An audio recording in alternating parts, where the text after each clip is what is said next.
It was scratchy in summer, soggy in winter, and heavy every single day.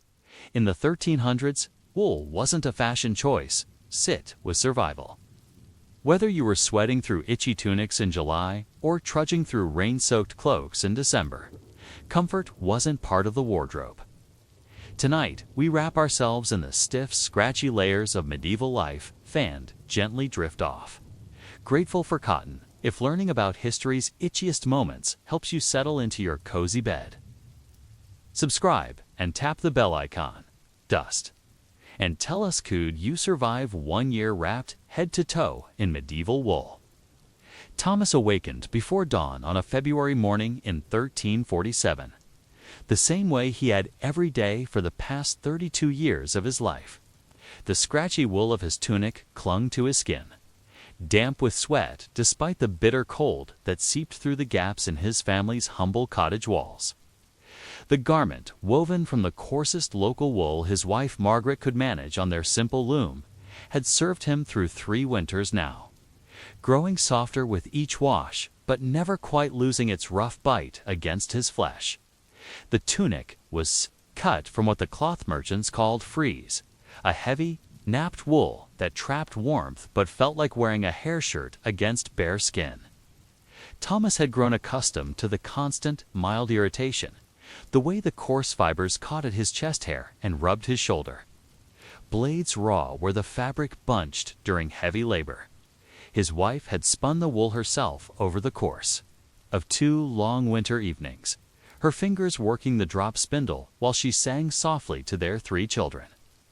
The natural lanolin in the wool made it somewhat water-resistant, but it also gave the fabric a perpetual greasy feel that never quite disappeared. No matter how often Margaret boiled it in the large iron pot behind their cottage, beneath the wool tunic, Thomas wore a simple linen shirt, a luxury his grandfather could never have afforded. The linen, woven from flax grown in their lord's fields, provided a barrier between his skin and the scratchy wool, but it was thin and offered little protection against the abrasive qualities of the outer garment. The shirt absorbed the worst of his sweat during the long days of plowing and harvesting, but by evening it would be soaked through, clinging to his torso like a second skin, while the wool tunic above it remained stubbornly dry on the outside, its tight weave and natural oils repelling moisture. His woolen hose, knitted by Margaret during the previous autumn, covered his legs from foot to thigh. The stockings were made from the same coarse wool as his tunic, dyed a muddy brown with walnut hulls gathered from the Lord's woods. The hose sagged constantly, requiring frequent adjustment with the leather garters that cut into his calves. The wool had stretched with wear, forming wrinkles behind his knees that chafed against his skin during the long hours of walking behind the ox-drawn plow. Thomas had learned to stuff dried grass into his leather shoes to prevent the wool from bunching uncomfortably around his toes. But the makeshift padding had to be changed daily as it became sodden with moisture from his feet. Over his tunic, Thomas wore a short wool cat, a simple jacket that reached just below his waist. This garment was even coarser than his tunic, woven from wool that had been poorly sorted, containing guard hairs and vegetable matter that pricked his arms through the linen shirt sleeves. The cot served as his primary protection against wind and rain, its tight weave and fold surface designed to shed water. Margaret had treated the fabric with beeswax, rubbing it into the fibers until they gleamed with a dull sheen. The waxing process made the wool even stiffer, creating a garment that crackled audibly when Thomas moved, announcing his presence with every step. The weight of these wool garments was considerable. Thomas estimated that his complete outfit, tunic, cat, hose, and hood, weighed nearly 8 pounds when dry, and significantly more when wet. The constant burden of carrying this fabric shell around his body had strengthened his shoulders and back over the years. But it also created a persistent fatigue that never quite left him. The wool absorbed his body heat and held it close, creating a microclimate of warmth that could be stifling during the warmer months, but was essential for survival during the harsh winters of 14th century England. The hood attached to his Short cloak was perhaps the most troublesome piece of his wool ensemble. Cut from the same rough fabric as his cot, it chafed against his neck and ears, leaving raw patches that Margaret would treat with goose grease each evening. The hood's weight pulled constantly at his shoulders, creating an ache that radiated down his spine during long days in the fields. Yet he could not work without it. The exposed fields offered no protection from wind and rain, and the wool hood, despite its discomfort, was his primary defense against the elements that could kill a man caught unprepared. Thomas's daily routine began with the ritual of adjusting his wool garments. It's a process that took several minutes each morning.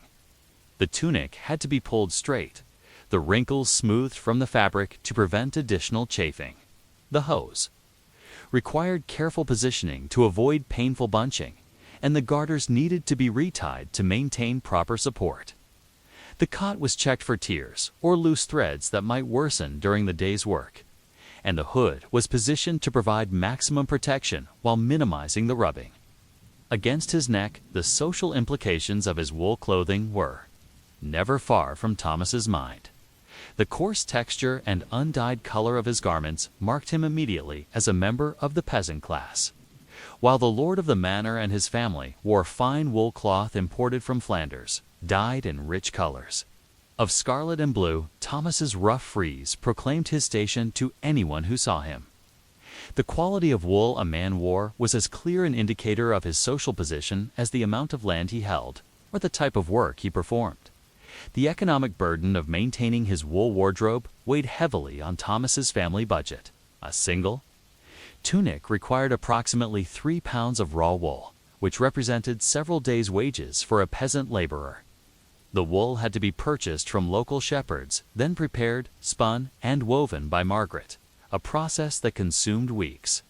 Over time, the finished garment would last 3 to 4 years with careful maintenance, but the constant wear of agricultural labor took its toll on the fabric, requiring frequent patching and eventual replacement. Margaret spent countless hours maintaining the family's wool clothing, a task that never ended.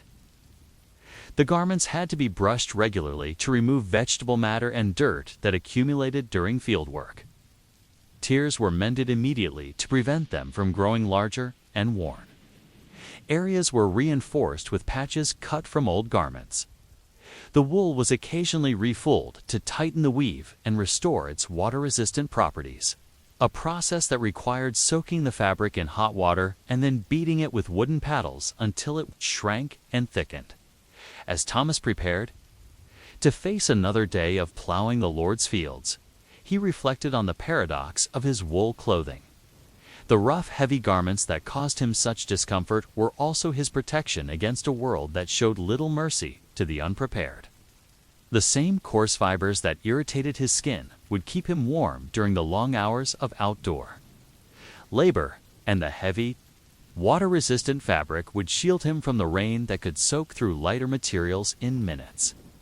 His wool clothing was both burden and salvation, a constant reminder of his place in the social order and his dependence on the sheep that grazed in his lord's pastures.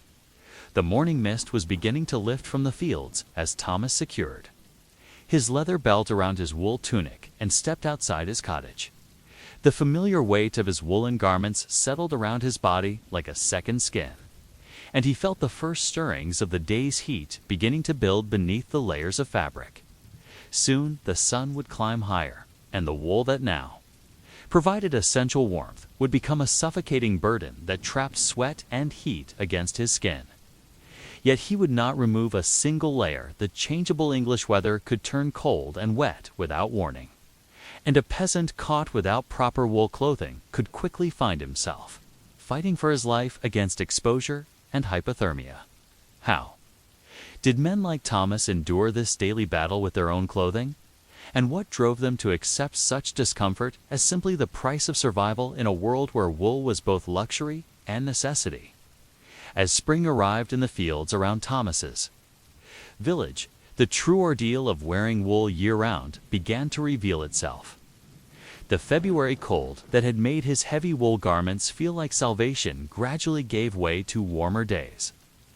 But Thomas could not shed his protective layers without risking exposure to the unpredictable English weather. By March, the combination of increased physical activity and rising temperatures created a hellish microclimate beneath his wool clothing that would torment him for the next 6 months. The spring plowing season demanded that Thomas work from dawn until dusk, guiding his lord's oxen through the heavy clay soil that had been softened by winter rains. The physical exertion of controlling the wooden plow, combined with the warming sun, soon had him sweating profusely beneath his layers of wool. The linen shirt that served as his base layer became saturated with perspiration within the first hour of work, clinging to his torso like a wet cloth. Above it, the wool tunic absorbed the moisture but refused to release it, trapping the dampness against his body in a way that made every movement feel like swimming through thick soup. The coarse wool fibers of his tunic, already rough when dry, became even more abrasive when wet with sweat. The constant friction of the damp fabric against his skin created raw patches on his shoulders, back, and under his arms, areas where the garment moved most during the repetitive motions of plowing. Margaret would treat these sores each evening with a mixture of goose grease and herbs, but the wounds had little time to heal before the next day's work reopened them. Thomas learned to stuff scraps of linen into the worst chafing areas, but this makeshift padding only provided limited relief and had to be changed frequently as it became soaked with sweat and blood. The weight of wet wool was another torment entirely. When saturated with perspiration, Thomas's complete outfit could weigh nearly twice its dry weight, creating a burden that pulled constantly at his shoulders and back.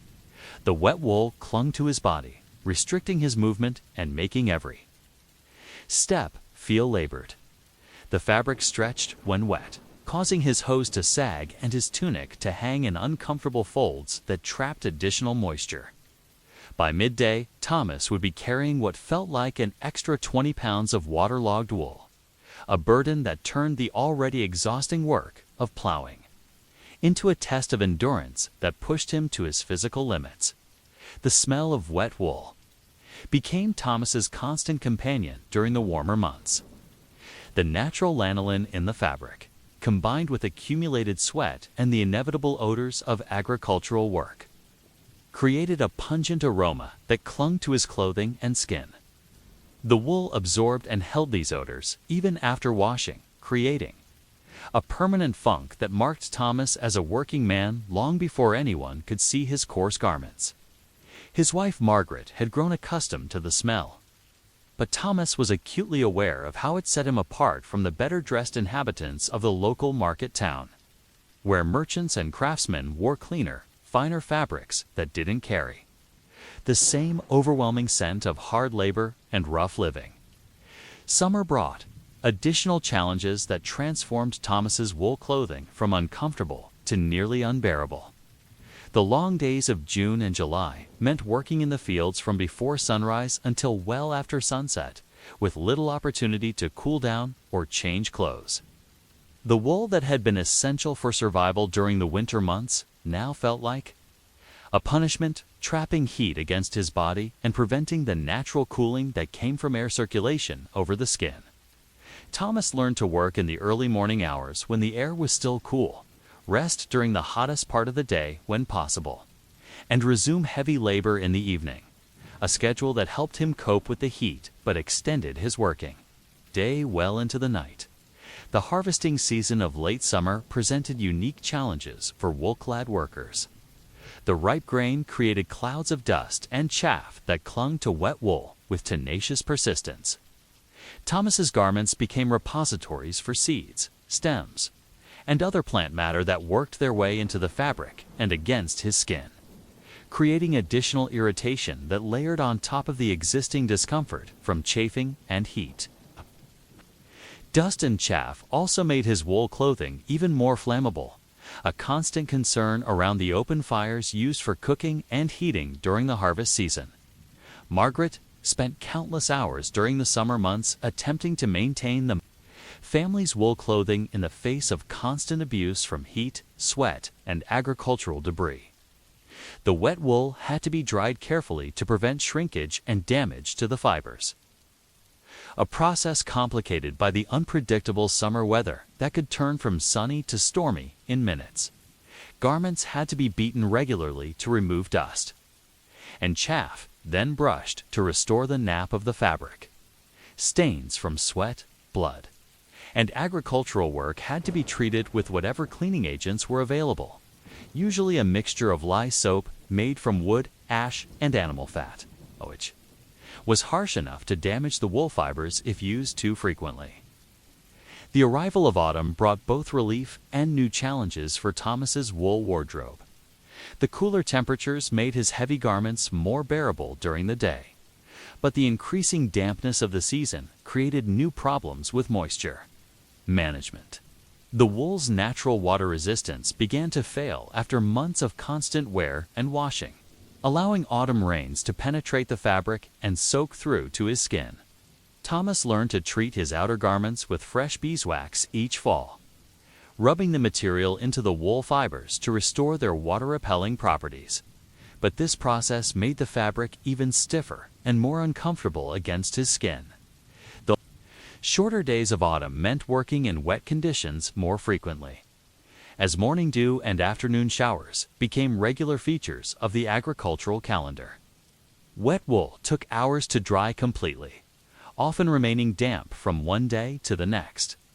Thomas frequently found himself putting on clothes that were still soggy from the previous day's work, a misery that set the tone for each morning's labor. The damp wool chafed worse than dry fabric, and the constant moisture created ideal conditions for skin infections and rashes that plagued him. Throughout the late autumn months, winter's return brought its own complex relationship with wool clothing. The heavy, coarse fabric that had been a burden during the summer months once again became essential for survival. But months of hard wear had taken their toll on the garments. The wool was thinner in places, worn smooth by constant friction, and less effective at providing insulation. Patches and repairs created weak points where cold air could penetrate, and the overall condition of the clothing made it less reliable as protection against the elements. The psychological toll of wearing uncomfortable clothing every day for an entire year was perhaps the most challenging aspect of Thomas's existence. The constant irritation, the inability to ever feel truly comfortable in his own skin. The awareness that his clothing marked him as a member of the lowest social class. These factors combined to create a persistent stress that affected every aspect of his life. Thomas dreamed sometimes of the fine wool clothing worn by the nobility. Garments so soft and perfectly fitted that they seemed like a second skin, rather than a burden to be endured. Yet Thomas also understood that his rough wool clothing was a luxury that his grandfather could never have afforded. The economic importance of wool in medieval England meant that even the coarsest fabric represented a significant investment for a peasant family. The fact that he owned multiple wool garments, a tunic, cat, hose, and hood, placed him among the more prosperous members of his class. Men who had managed to accumulate enough resources to protect themselves adequately against the elements. As winter deepened and Thomas prepared for another cycle of seasons in his scratchy wool clothing, he reflected on the irony of his situation. The same harsh fabric that caused him daily discomfort also enabled him to survive and work in conditions that would have killed a man without proper protection. His wool clothing was both prison and sanctuary, a constant reminder of the narrow margin between survival and death that defined peasant life in the 14th century. What kept men like Thomas going through the endless cycle of discomfort and hardship? And how did they find meaning in lives constrained by the very clothing that made their existence possible? By the time Thomas reached his 40th year, his relationship with wool had evolved into something approaching acceptance, though never quite achieving peace. 3 decades of wearing the same rough, scratchy fabric had worn grooves into his tolerance for discomfort, creating a man who had learned to find strange comfort in the very irritation that had once tormented him. The wool tunic that hung from his shoulders each morning felt like an old enemy who had become, through sheer persistence, something resembling a friend. The winter of 1354 brought unusual challenges that tested both Thomas and his wool clothing to their limits. The harvest had been poor, and the Lord's demands for rent and service had left the peasant families with little surplus wool to make repairs or replacements. Thomas's tunic, now in its 5th year of service, had been patched so many times that more than half the original fabric had been replaced with scraps of different weights and colors. The patchwork garment told the story of his family's struggles, pieces cut from his father's old cloak, strips salvaged from worn-out hose, and sections of coarser wool that Margaret had managed to obtain through barter with other village women. The repairs changed the way the tunic fit and felt against his body. Each patch had its own texture and weight, creating a garment that pulled and bunched in unexpected ways. The section across his left shoulder, repaired with wool from a discarded hood, was notably thicker than the surrounding fabric and trapped more heat, creating a perpetual warm spot that felt strange against his skin. The right side of the tunic, patched with thinner wool from an old child's garment, offered less protection against the cold and allowed drafts to penetrate in ways that the Trascator original fabric had not. Margaret's skill at maintaining the family's wool clothing had become legendary. Among the village women born of necessity and refined through years of practice, she had developed techniques for extending the life of woolen garments that bordered on the miraculous, using methods passed down from her mother and grandmother. When the fabric became too thin to provide adequate warmth, she would line it with layers of older, softer wool that had been carefully preserved from previous garments.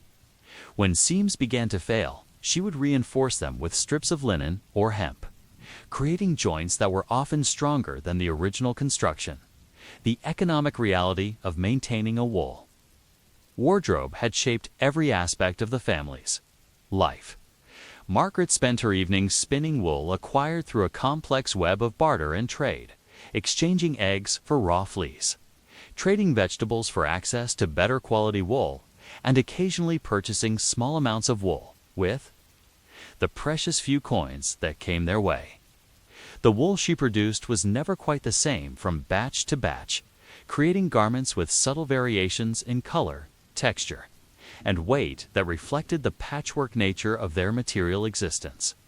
Thomas had learned to read the condition of his wool clothing like a farmer reads the weather, understanding the subtle signs that indicated when repairs were needed or when a garment was approaching the end of its useful life.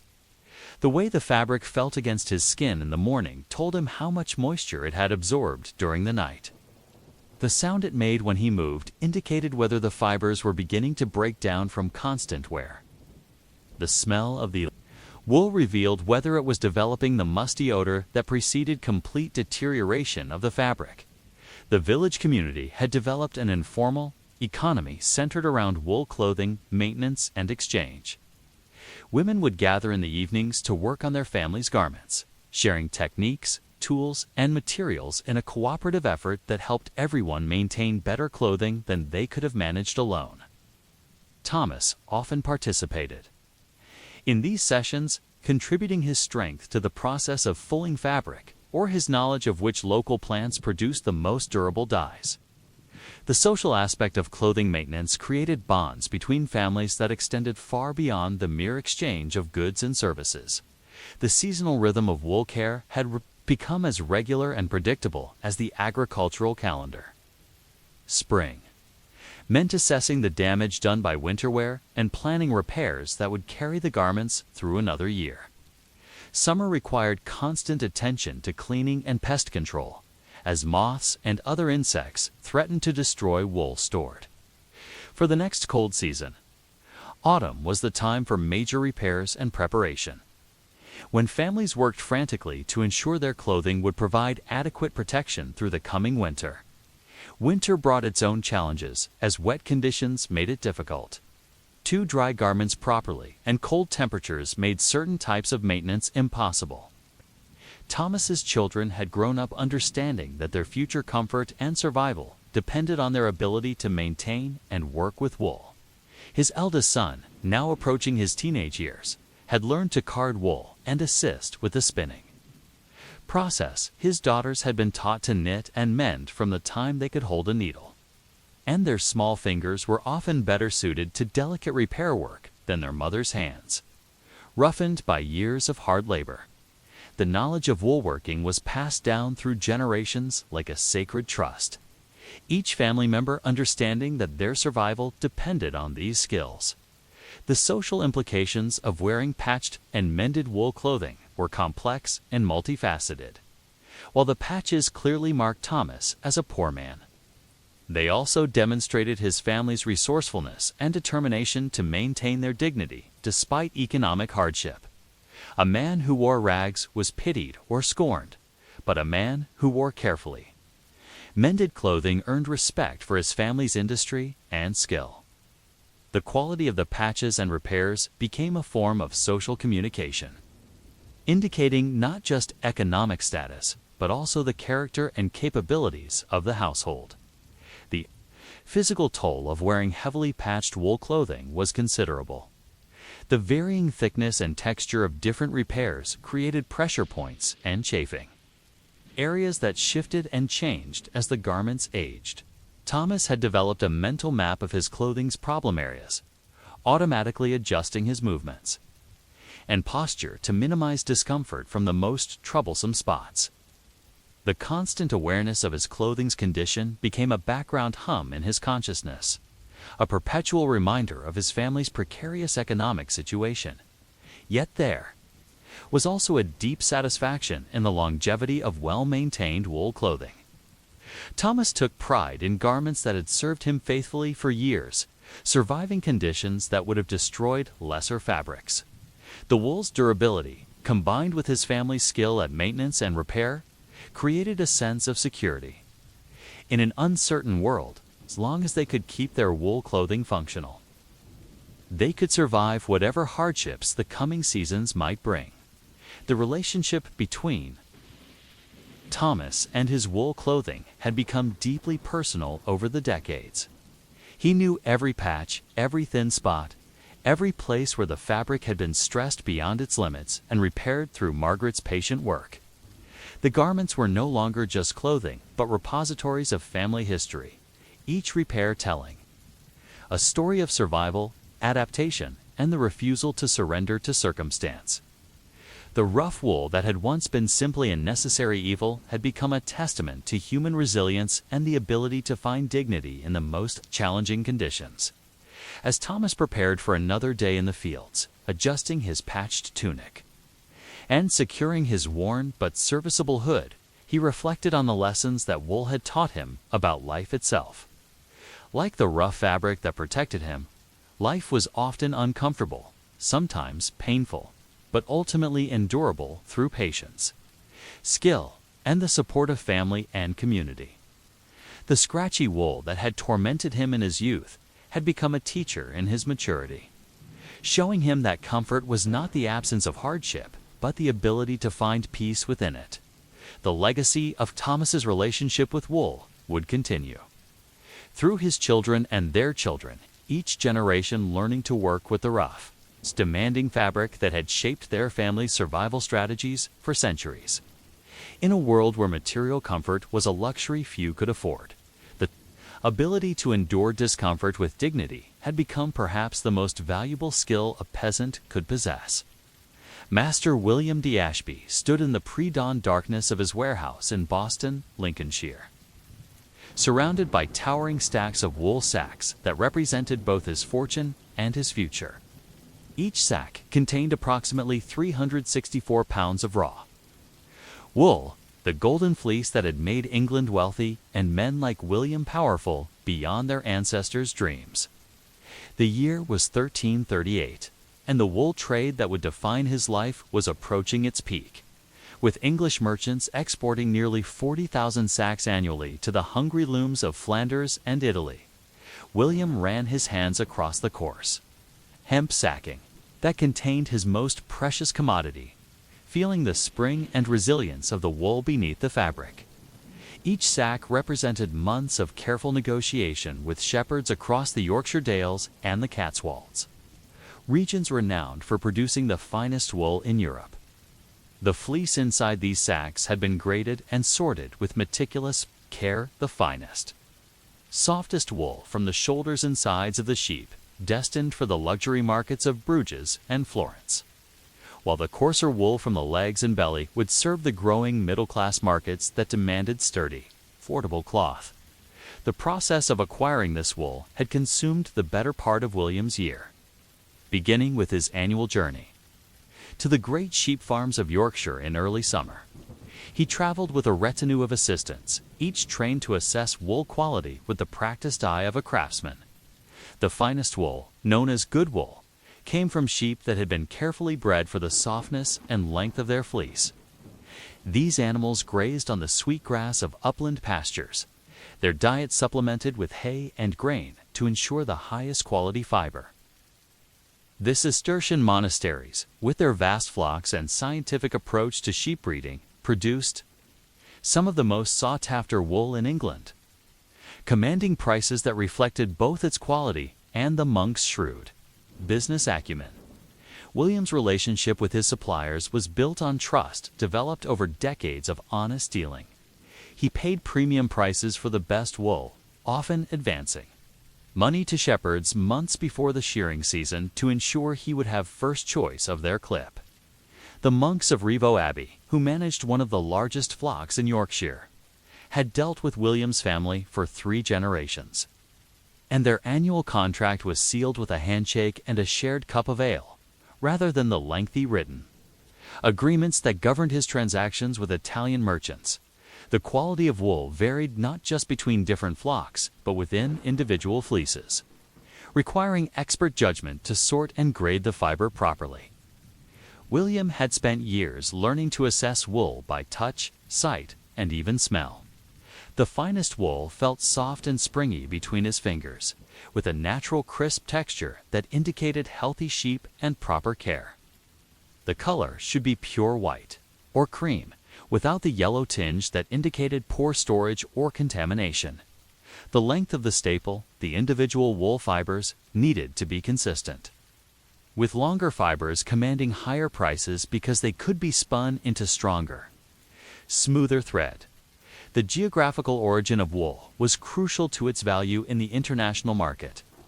Flemish weavers paid premium prices for wool from the Cotswolds, where the limestone soil and temperate climate produced fleece of exceptional quality.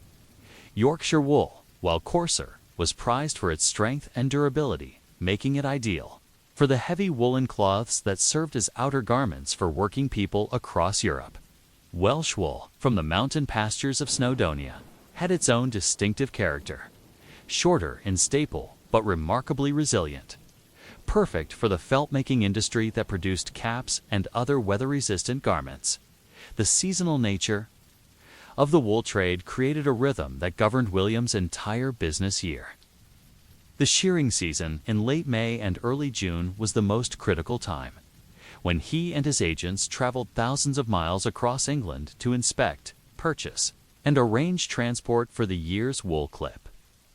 The wool had to be carefully packed immediately after purchase to prevent damage from moisture or pests, with each sack sealed and marked with symbols that indicated its origin and quality grade.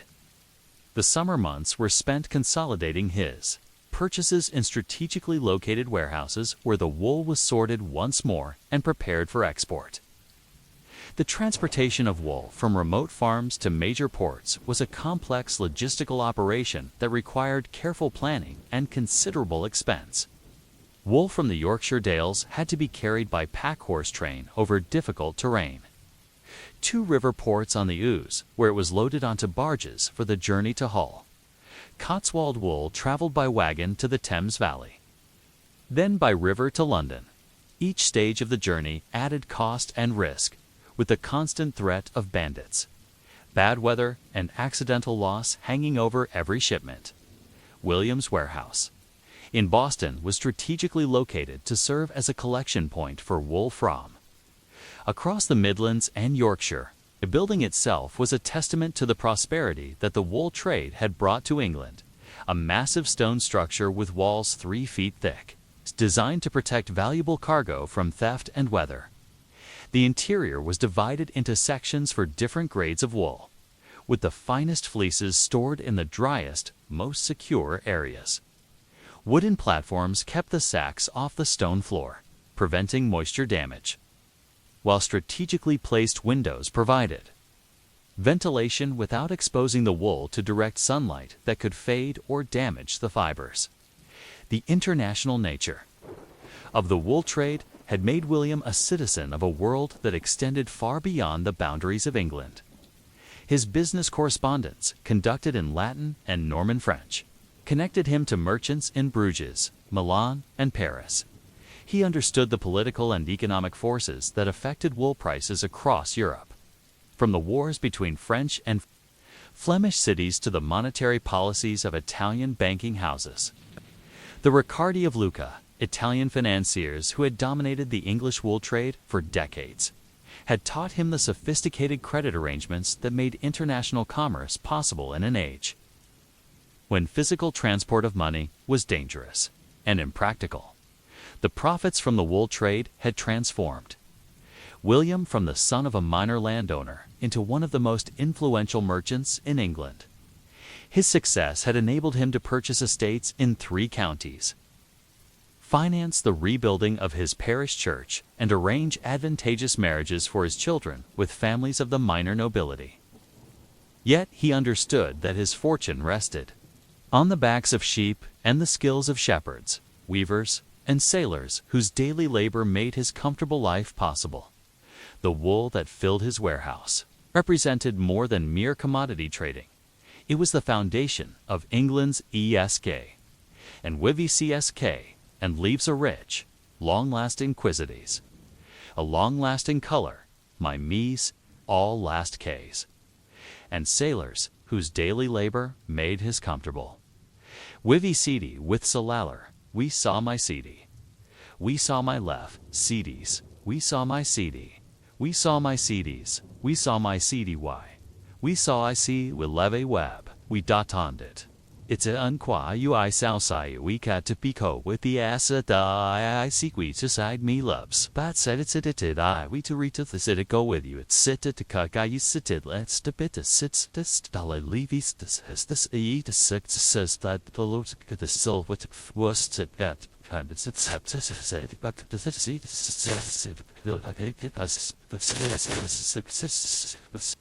emerging dominance in European commerce. The quality of English wool had become legendary across the continent, sought after by the most discriminating weavers who understood that superior raw materials were essential for producing the finest cloth.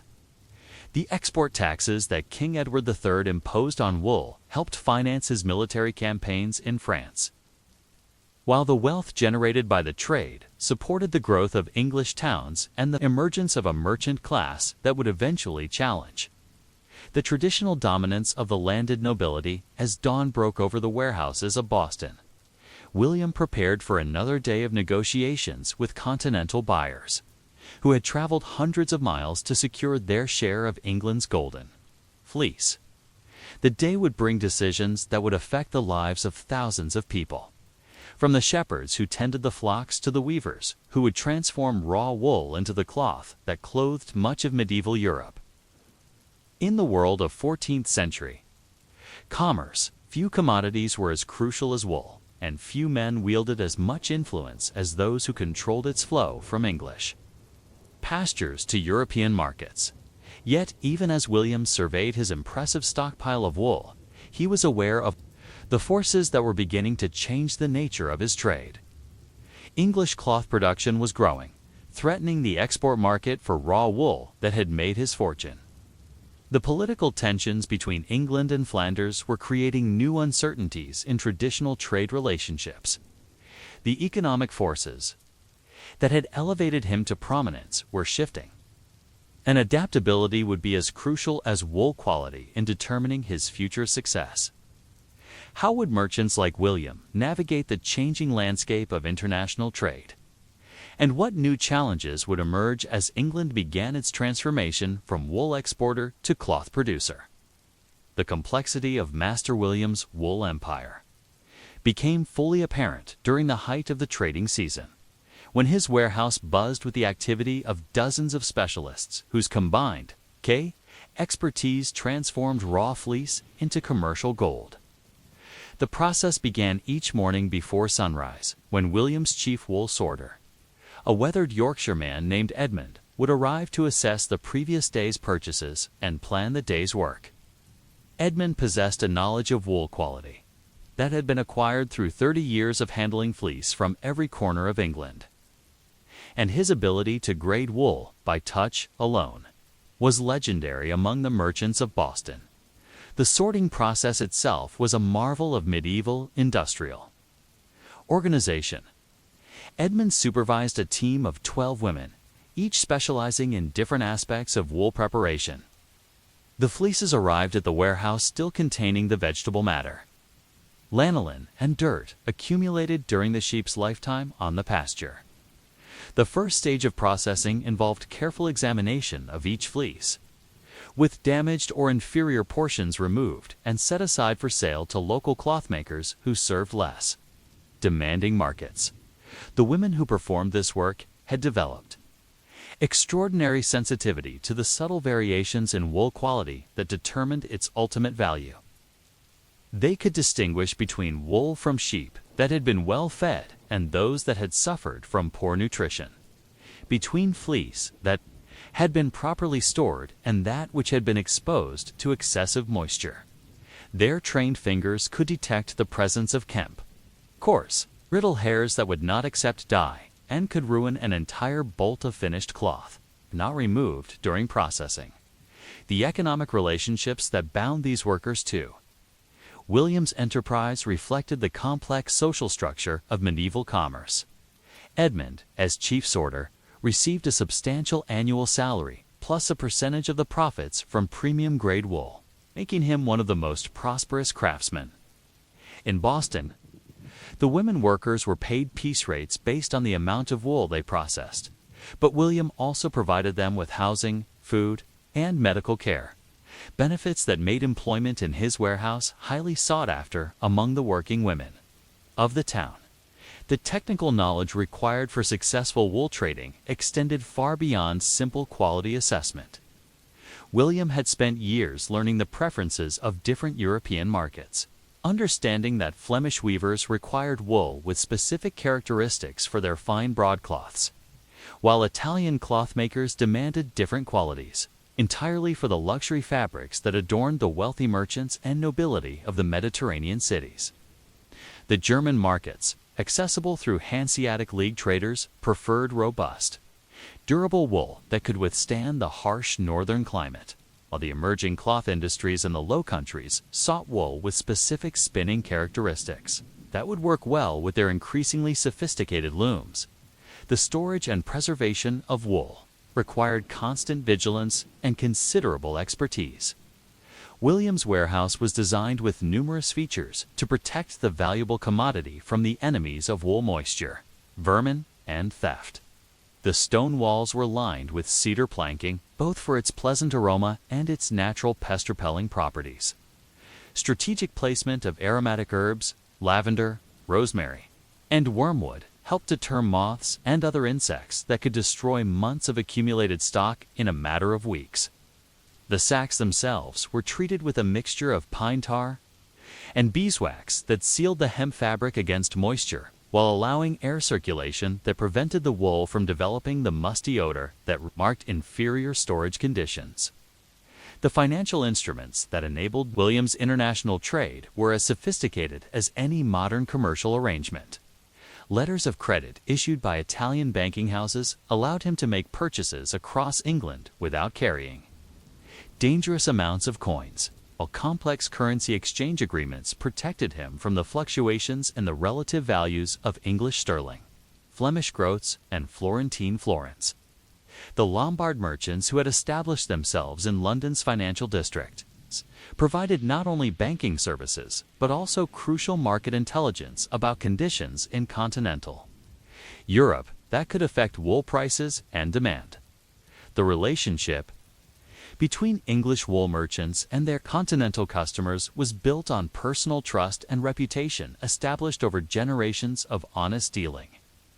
William's father had established trading relationships with weaving families in Bruges and Ghent that now extended to the third and fourth generations, creating bonds that transcended simple commercial transactions. When political tensions between England and Flanders threatened to disrupt trade, these personal relationships often provided the foundation for unofficial arrangements that kept wool flowing despite official embargoes and trade restrictions. The seasonal rhythm of the wool trade created periods of intense activity alternating with months of relative calm. The summer months, following the completion of shearing, were consumed with purchasing, grading, and consolidating wool from across England. Autumn brought the arrival of continental buyers, leading 2 weeks of intensive negotiation as merchants from dozens of European cities competed for the finest English wool. Winter was traditionally a time for consolidating accounts, planning for the following year, and maintaining the international correspondence that kept William informed of market conditions across Europe. The human cost of the wool trade was considerable, though rarely acknowledged by the merchants who profited from it. The displacement of agricultural workers as landowners converted grain fields to sheep pastures created social tensions that periodically erupted into violence. The enclosure of common lands to create larger, more efficient sheep runs destroyed traditional peasant rights that had existed for centuries, forcing rural families to abandon their ancestral homes in search of work in the growing towns. The prosperity of merchants like William was built, in part, on this rural disruption and the availability of displaced workers willing to accept low wages in the new, commercial enterprises. The technical challenges of long-distance transportation in the 14th century made the wool trade a constant gamble against weather, bandits, and mechanical failure.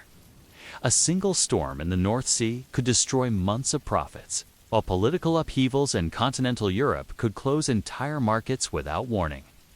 William maintained detailed records of losses: wool spoiled by rain during transport, sacks stolen by highway robbers, ships lost to storms with their entire cargo. These losses were calculated into his pricing structure, but they also served as constant reminders of the precarious nature of medieval commerce. The impact of the wool trade on English society extended far beyond the immediate profits earned by merchants and the taxes collected by the crown.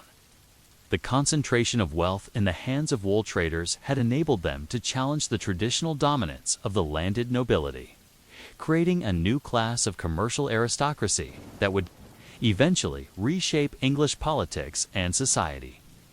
Wool merchants built magnificent houses that rivaled those of ancient noble families, endowed schools and hospitals, and arranged marriages that brought commercial wealth into contact with aristocratic bloodlines. The international connections fostered by the wool trade also exposed England to continental influences that gradually transformed English culture. Italian banking practices, Flemish artistic techniques, and French luxury goods all entered England through the networks established by wool merchants. William's own household reflected this cosmopolitan influence.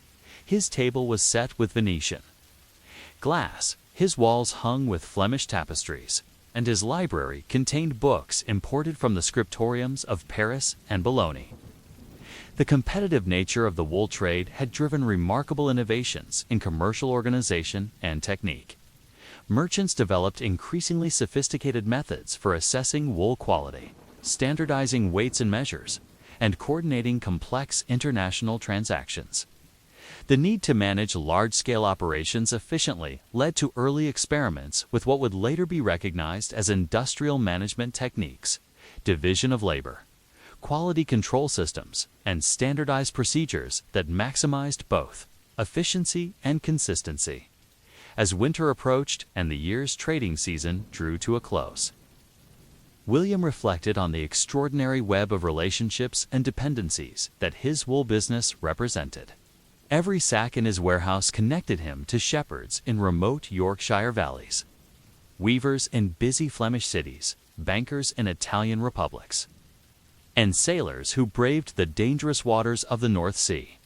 The wool trade had created a truly international economy centuries before the age of exploration, linking the pastoral landscapes of England to the urban centers of continental Europe through bonds of commerce that transcended political boundaries and cultural differences.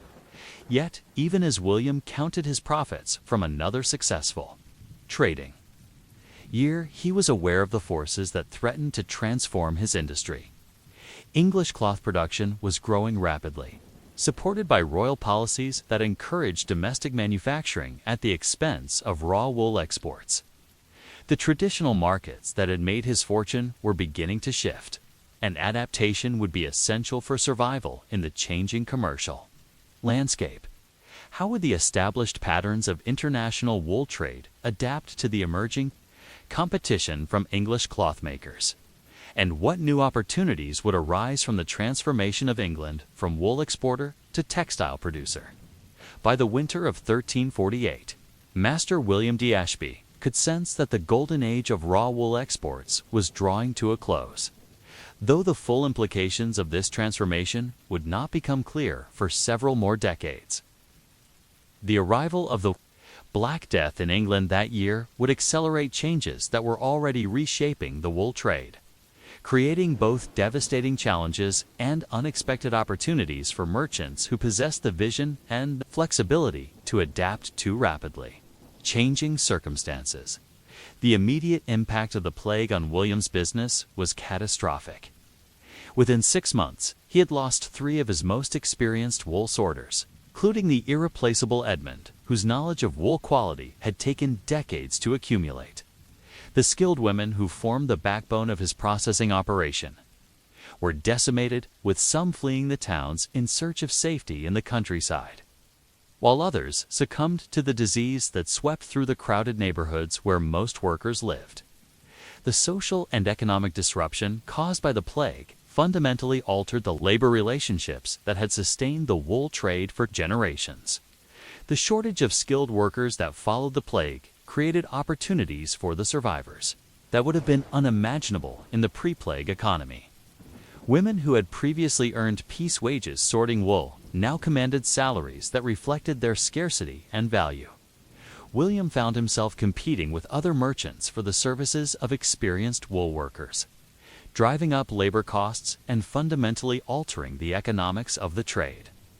The traditional deference that workers had shown to their employers gave way to a new assertiveness, as skilled craftspeople recognized their increased bargaining power in a labor-scarce economy. The disruption of established trade routes by plague-related mortality and social upheaval forced William to develop new sources of supply and alternative markets for his wool. Traditional suppliers in Yorkshire and the Cotswolds had been decimated, with entire monastic communities that had managed great sheep flocks for centuries reduced to a handful of survivors. The carefully maintained breeding programs that had produced the finest English wool were abandoned as priorities shifted from commercial optimization to basic survival. William was forced to accept wool of inferior quality from previously marginal producers, adjusting his business model to accommodate the new realities of supply and demand. The continental markets that had absorbed English wool for centuries were equally disrupted by the plague's impact on European society. The great weaving centers of Flanders saw their skilled artisan populations devastated, while the luxury markets of Italy contracted as noble and merchant families struggled with their own mortality and economic disruption. Traditional trading relationships that had been maintained for generations were severed by death or abandoned as survivors focused on more immediate concerns than international commerce. Yet these disruptions also created opportunities for merchants with sufficient resources and adaptability to exploit changing conditions. William recognized that the shortage of skilled workers in wool processing could be addressed by investing in new technologies and techniques that reduce dependence on human expertise. he began experimenting with mechanical devices for sorting and cleaning wool, crude machines that could perform some of the tasks previously done by skilled hand labor. These early attempts at mechanization were primitive by later standards, but they represented the beginning of a technological revolution that would eventually transform textile production. The disruption of traditional wool exports also created opportunities in the emerging English cloth industry. William began investing in domestic weaving operations, partnering with skilled artisans who had survived the plague to establish workshops that produced finished cloth rather than raw wool for export. This vertical integration of his business allowed him to capture more of the value added to wool products while reducing his dependence on volatile international markets. The transition from wool merchant to cloth manufacturer required learning entirely new skills and developing relationships with different types of workers and customers. But it also offered the prospect of greater profits and more stable business conditions. The technical challenges of cloth production were substantially different from those of wool trading, where wool commerce required expertise in grading and storing raw materials. Cloth manufacturing demanded knowledge of spinning, weaving, dyeing, and finishing processes that transformed wool into finished textiles. William had to master the intricacies of different weaving techniques, understanding how variations in thread tension, loom settings, and fiber preparation affected the quality and characteristics of finished cloth. The dyeing process alone required expertise in dozens of different plant and mineral colorants, each with its own requirements for preparation, application, and fixing to ensure permanent, attractive colors. The social implications of William's transition from wool merchant to cloth manufacturer were profound. As a wool trader, he had been part of an international commercial network that connected England to continental Europe. As a cloth manufacturer, he became more deeply embedded in local English society, employing dozens of local workers and serving domestic markets that had previously been supplied by imported textiles. This shift from international to domestic focus reflected broader changes in English society as the country began to develop more sophisticated domestic industries. The financial requirements of cloth manufacturing were substantially greater than those of wool trading, where wool commerce required capital primarily for purchasing and storing raw materials. Cloth production demanded investment in looms, spinning wheels, dyeing equipment, and finishing apparatus. William had to learn to manage much more complex cash flows, as the time between purchasing raw wool and selling finished cloth could extend to several months, tying up capital for extended periods and increasing his exposure to market fluctuations and business risks. The quality standards for finished cloth were more demanding and complex than those for raw wool. While wool trading required expertise in a relatively limited range of fiber characteristics, cloth manufacturing involved controlling dozens of variables that affected the appearance, durability, and market acceptance of finished products. William had to develop systems for ensuring consistent quality across large production runs, training workers to maintain standards, and identifying and correcting problems that could affect entire batches of cloth. The market for English-produced cloth was initially limited, but growing rapidly as domestic production improved and political factors favored local manufacturing over imports. William discovered that English consumers had been underserved by the traditional pattern of exporting raw wool and importing finished cloth, creating opportunities for domestic producers who could offer competitive products at lower prices. The elimination of transportation costs and import duties gave English cloth makers significant advantages in their home market, while the disruption of traditional continental suppliers created additional opportunities for expansion. The transformation of William's business from wool trading to cloth manufacturing reflected broader changes in the English economy that would eventually reshape the country's role in international commerce. The shift from exporting raw materials to producing finished goods represented an early stage in England's industrial development, creating the foundation for the more dramatic transformations that would occur in later centuries. The technical and organizational innovations developed by merchants like William in response to the crisis of the plague years established patterns of industrial organization that would influence English manufacturing for generations. The personal cost of this business transformation was considerable for William and his family. The international lifestyle that had characterized the wool trade gave way to a more domestic focus. As cloth manufacturing required constant attention to local operations, the cosmopolitan contacts that had enriched William's intellectual and cultural life were gradually replaced by relationships with local suppliers, workers, and customers. While the cloth business proved profitable, it offered fewer opportunities for the kind of international travel and cultural exchange that had made the wool trade intellectually stimulating as well as financially rewarding. As William entered the final decades of his career, he reflected on the extraordinary changes that had transformed his industry and his life. The wool trade that had made his fortune was not dead, but it was fundamentally altered, integrated into more complex manufacturing processes that created greater value but also required more sophisticated management and technical knowledge. The plague that had initially threatened to destroy his business had ultimately forced adaptations that made it stronger and more resilient.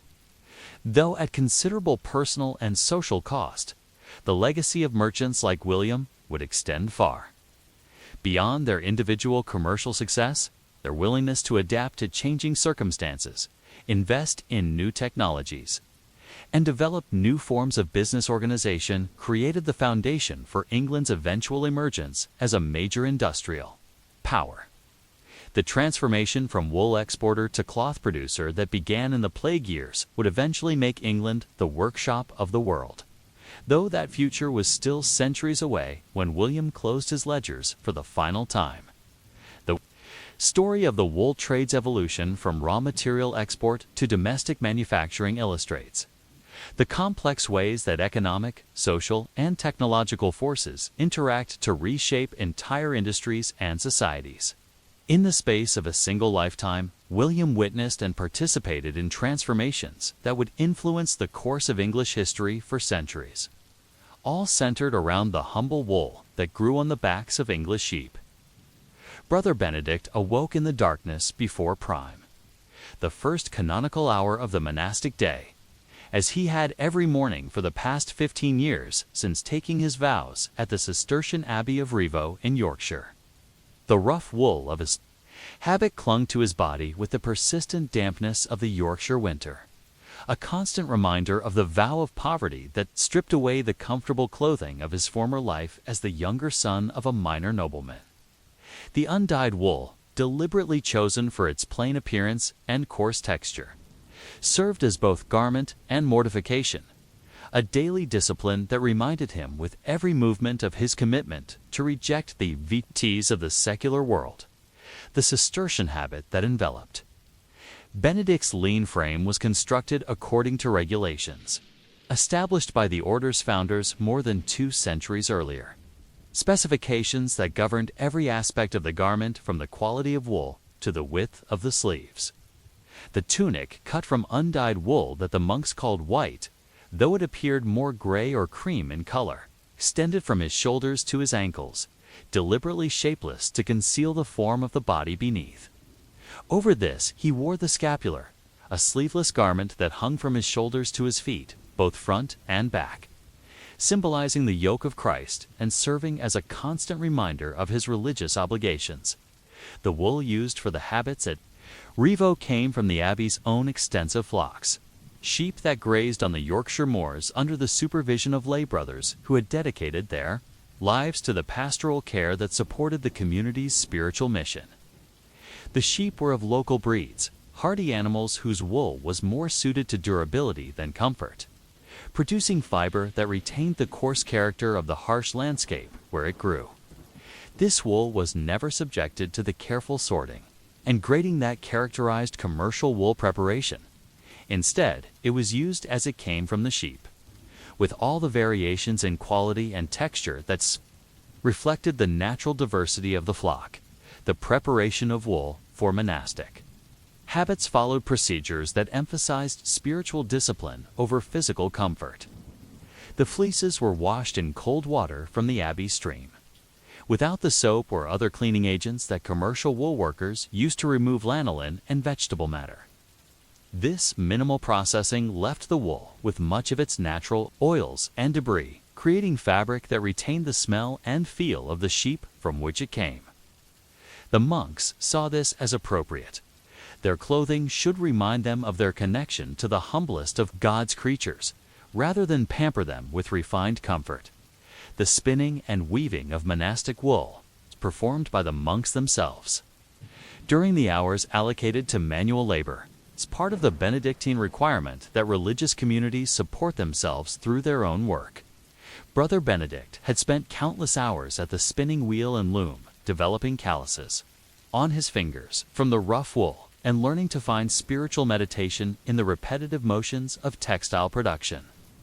The thread produced in the abbey's workshops was deliberately uneven, lacking the consistency that skilled secular spinsters achieved, resulting in cloth with an irregular texture that served as another form of bodily mortification.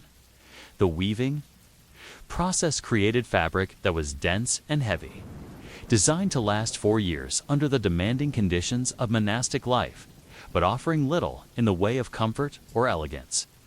The looms at Revo were ancient devices, passed down through generations of monks and maintained through the patient labor of brothers who saw the preservation of these tools as part of their spiritual duty. The cloth they produced was thick and stiff when new, requiring months of wear to soften to the point where it moved naturally with the body. The construction of a monastic habit required considerable skill, despite its deliberately simple appearance. The garment had to be large enough to accommodate the wide range of movements required by monastic life, from the deep bows of liturgical prayer to the physical labor of fieldwork and manuscript copying. Yet it could not be so loose as to appear luxurious or comfortable, maintaining the fine balance between functionality and austerity that characterized Cistercian approaches to material life. Brother Benedict's habit had been sewn by an elderly monk. His expertise in garment construction was legendary within the community, though he was known to deliberately include small imperfections that served as reminders of human fallibility. The daily experience of wearing undyed wool in all weather conditions was a constant test of Benedict's commitment to his religious vows. The coarse fiber irritated his skin, particularly during the summer months when perspiration made the wool abrasive and uncomfortable. Unlike secular clothing, which could be adjusted or removed as conditions required, the monastic habit was worn continuously, removed only for the weekly bath that was permitted by the rule and during the semi-annual changing of garments. That marked the transition between winter and summer clothing. The summer habit was cut from slightly lighter wool, though it remained substantial enough to maintain modesty and discipline even in the warmest weather. The additional layers worn during winter, an extra tunic and a hooded cloak called a cucula, transformed the monk's outfit into a formidable burden that could weigh 20 pounds or more when wet with rain or snow. Benedict had learned to move gracefully despite this weight, developing a measured pace that conserved energy while maintaining the dignity appropriate to his religious calling. The symbolic meaning of the undyed wool extended far beyond simple economy or practicality.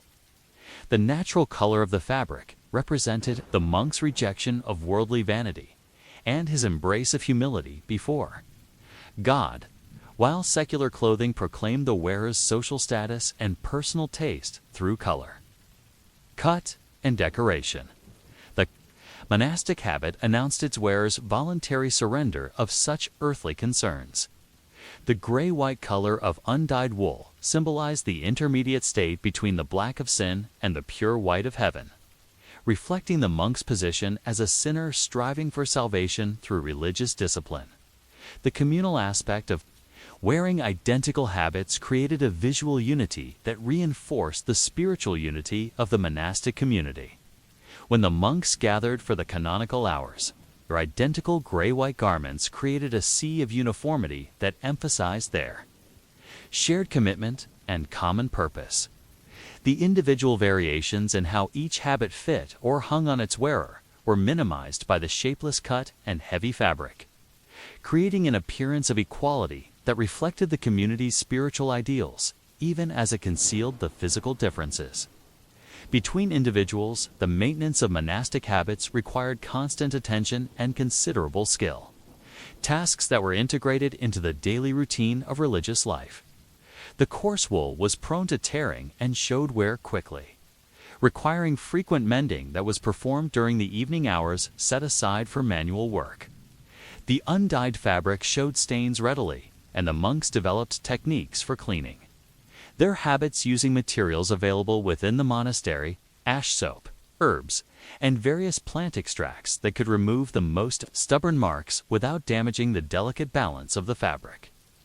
The economic implications of clothing an entire monastic community in wool were substantial, even when the material was produced on the monastery's own lands.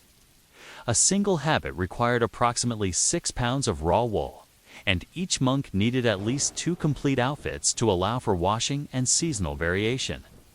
The community of 60 monks at Revo required nearly 750 pounds of wool annually, just for their basic clothing needs, not including the additional requirements for bedding, altar cloths, and other textile needs of the monastery. The physical demands of wearing heavy wool clothing while performing the varied tasks of monastic life had shaped Benedict's body over his 15 years of religious life. His shoulders had developed the strength necessary to carry the weight of the habit gracefully, while his skin had developed a tolerance for the constant mild irritation caused by the coarse fabric.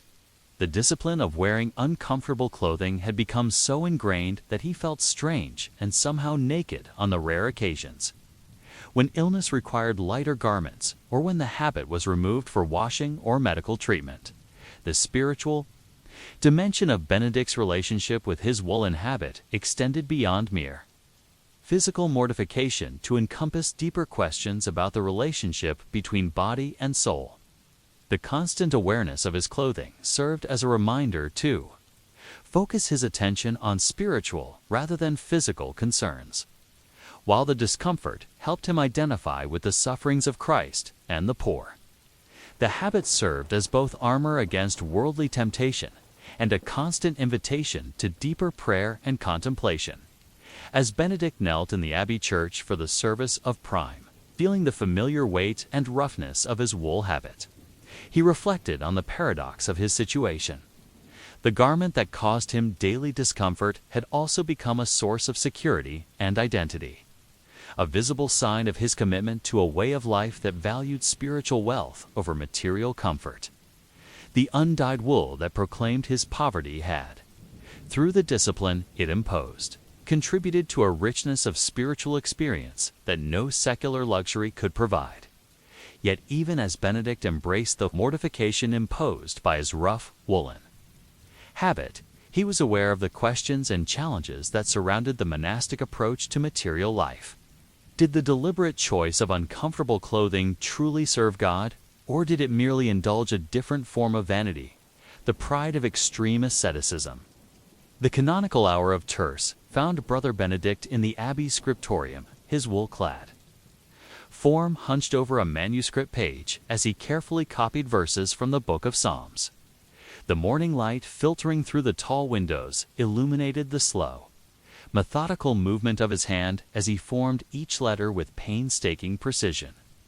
But it also revealed the way his heavy woolen habit bunched and pulled with every motion of his arm.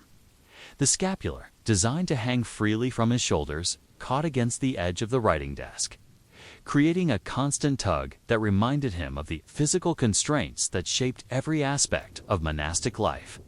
The scriptorium at Revo was one of the most renowned centers of manuscript production in northern England, and the monks who worked there were expected to maintain the highest standards of accuracy and artistic beauty in their copying.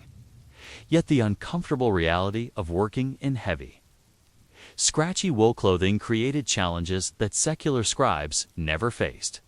The thick fabric of Benedict's sleeves had to be carefully managed to prevent ink stains, while the weight of his habit made it difficult to maintain the precise posture required for hours of detailed work. The monks had developed techniques for gathering their sleeves with cord and positioning their habits to minimize interference with their scholarly labor. But these adaptations only partially solved the problems created by clothing designed more for spiritual discipline than practical work. The heat generated by the body's natural processes, trapped beneath layers of undyed wool, created additional challenges during the long hours of sedentary work.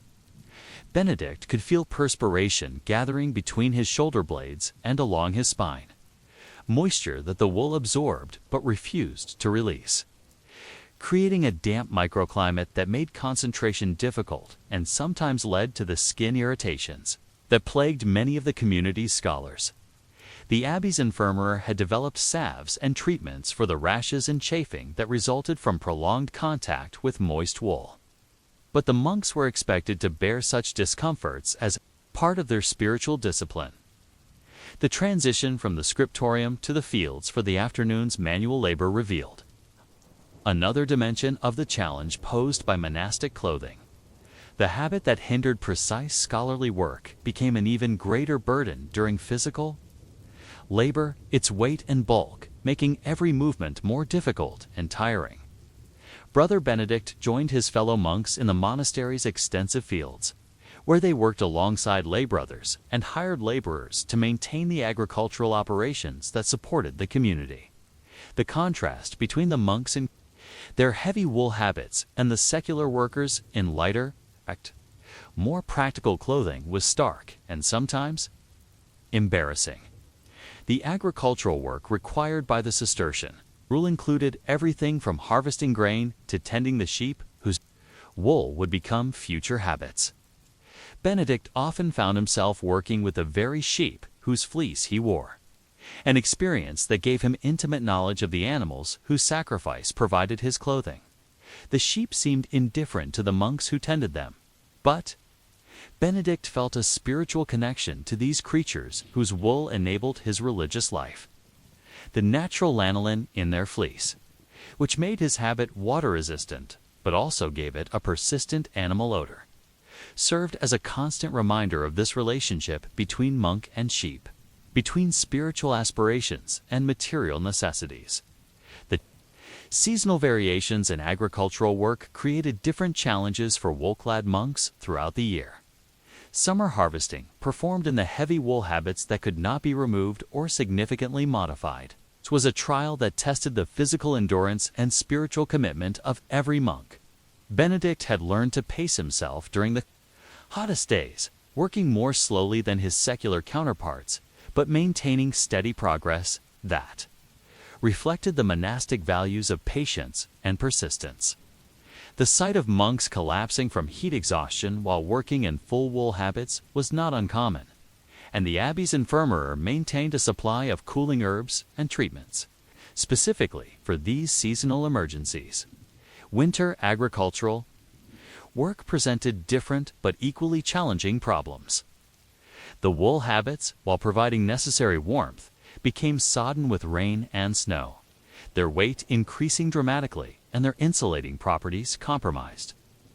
Benedict had experienced the misery of working outdoors in a habit that had absorbed its own weight in water, the wet wool clinging to his body like a cold, clammy second skin that sapped his strength and made every movement an effort.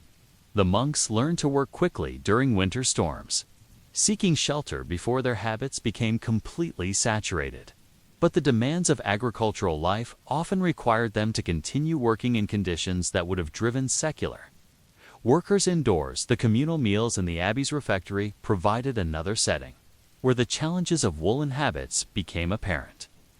The monks were required to maintain perfect silence during meals, but the constant rustling and shifting of their heavy garments created a subtle acoustic background that accompanied every gathering. Benedict became expert at moving silently. Despite his bulky clothing, learning to lift his feet precisely and control the swing of his scapular to minimize the noise that might disturb the meditative atmosphere of communal dining. The process of eating while wearing the full monastic habit required considerable skill and attention.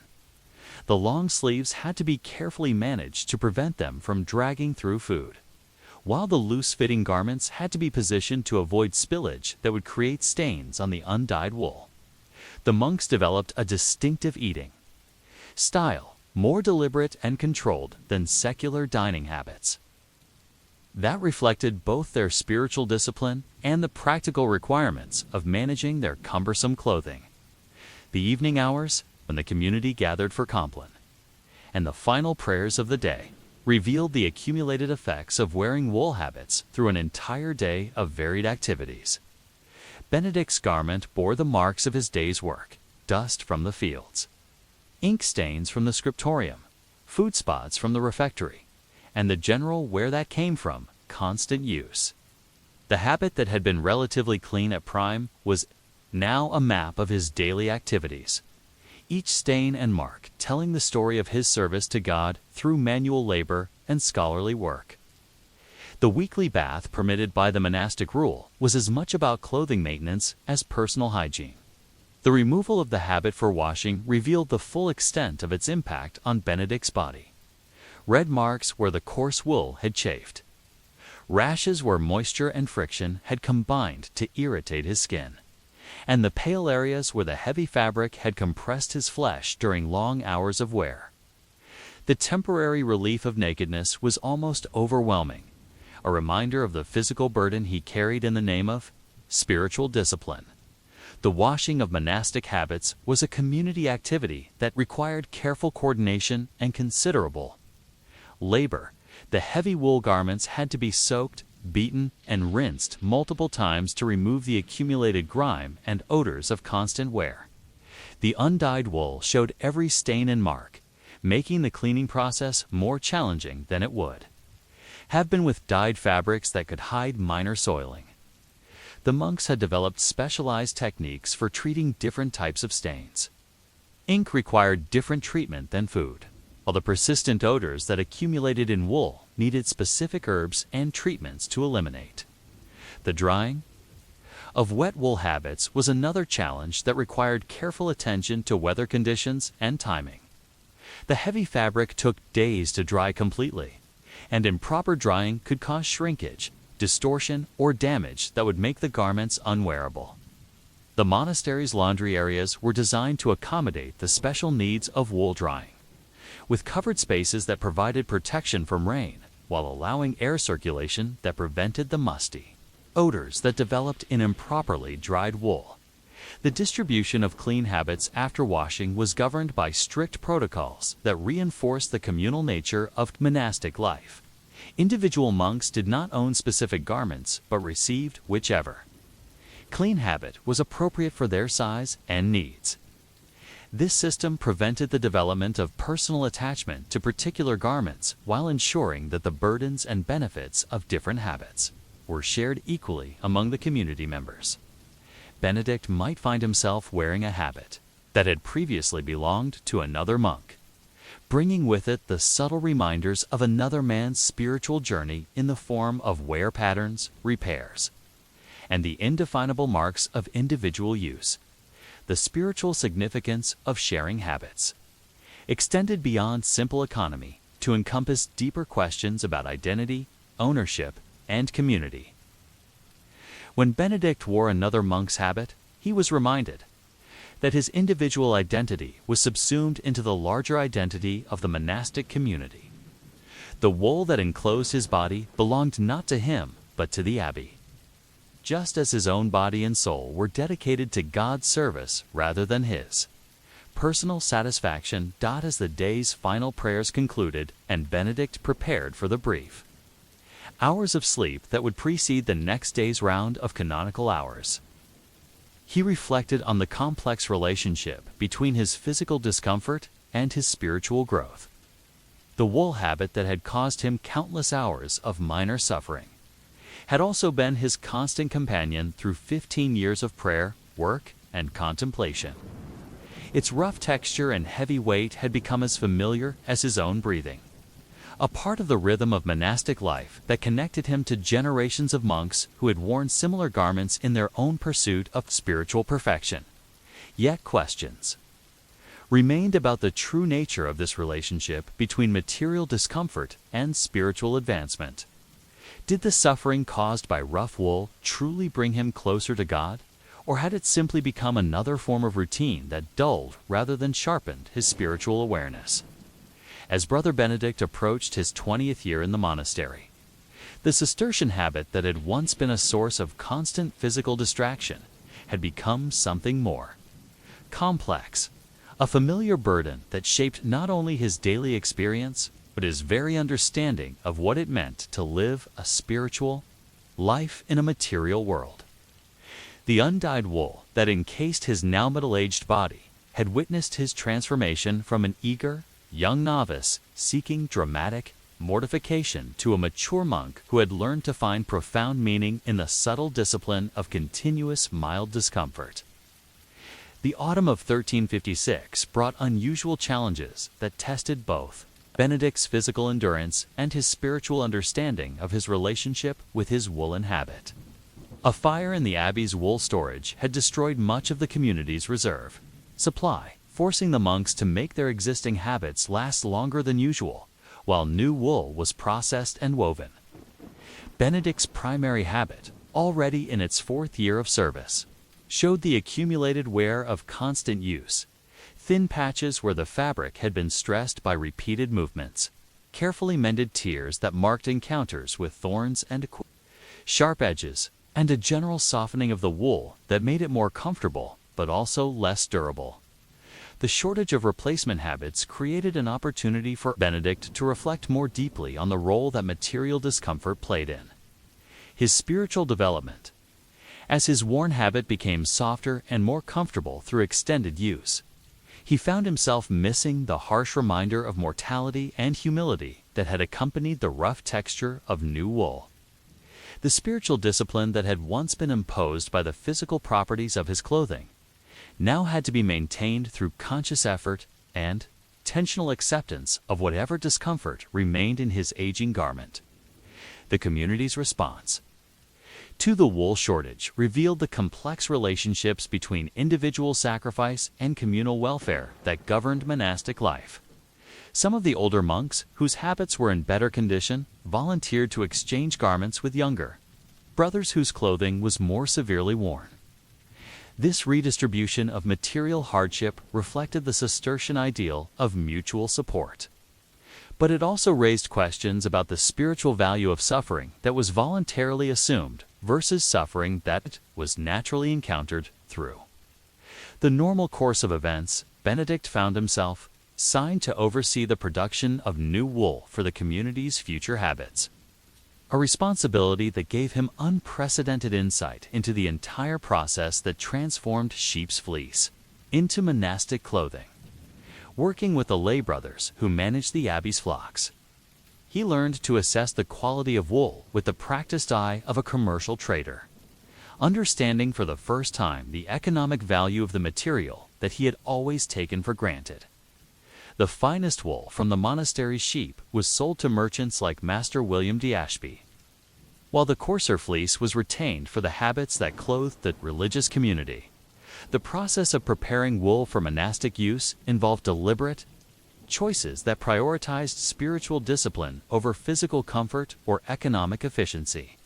Where commercial wool preparation involved extensive cleaning, sorting, and processing to create the finest possible product, the monastery's approach emphasized simplicity and acceptance of natural variations.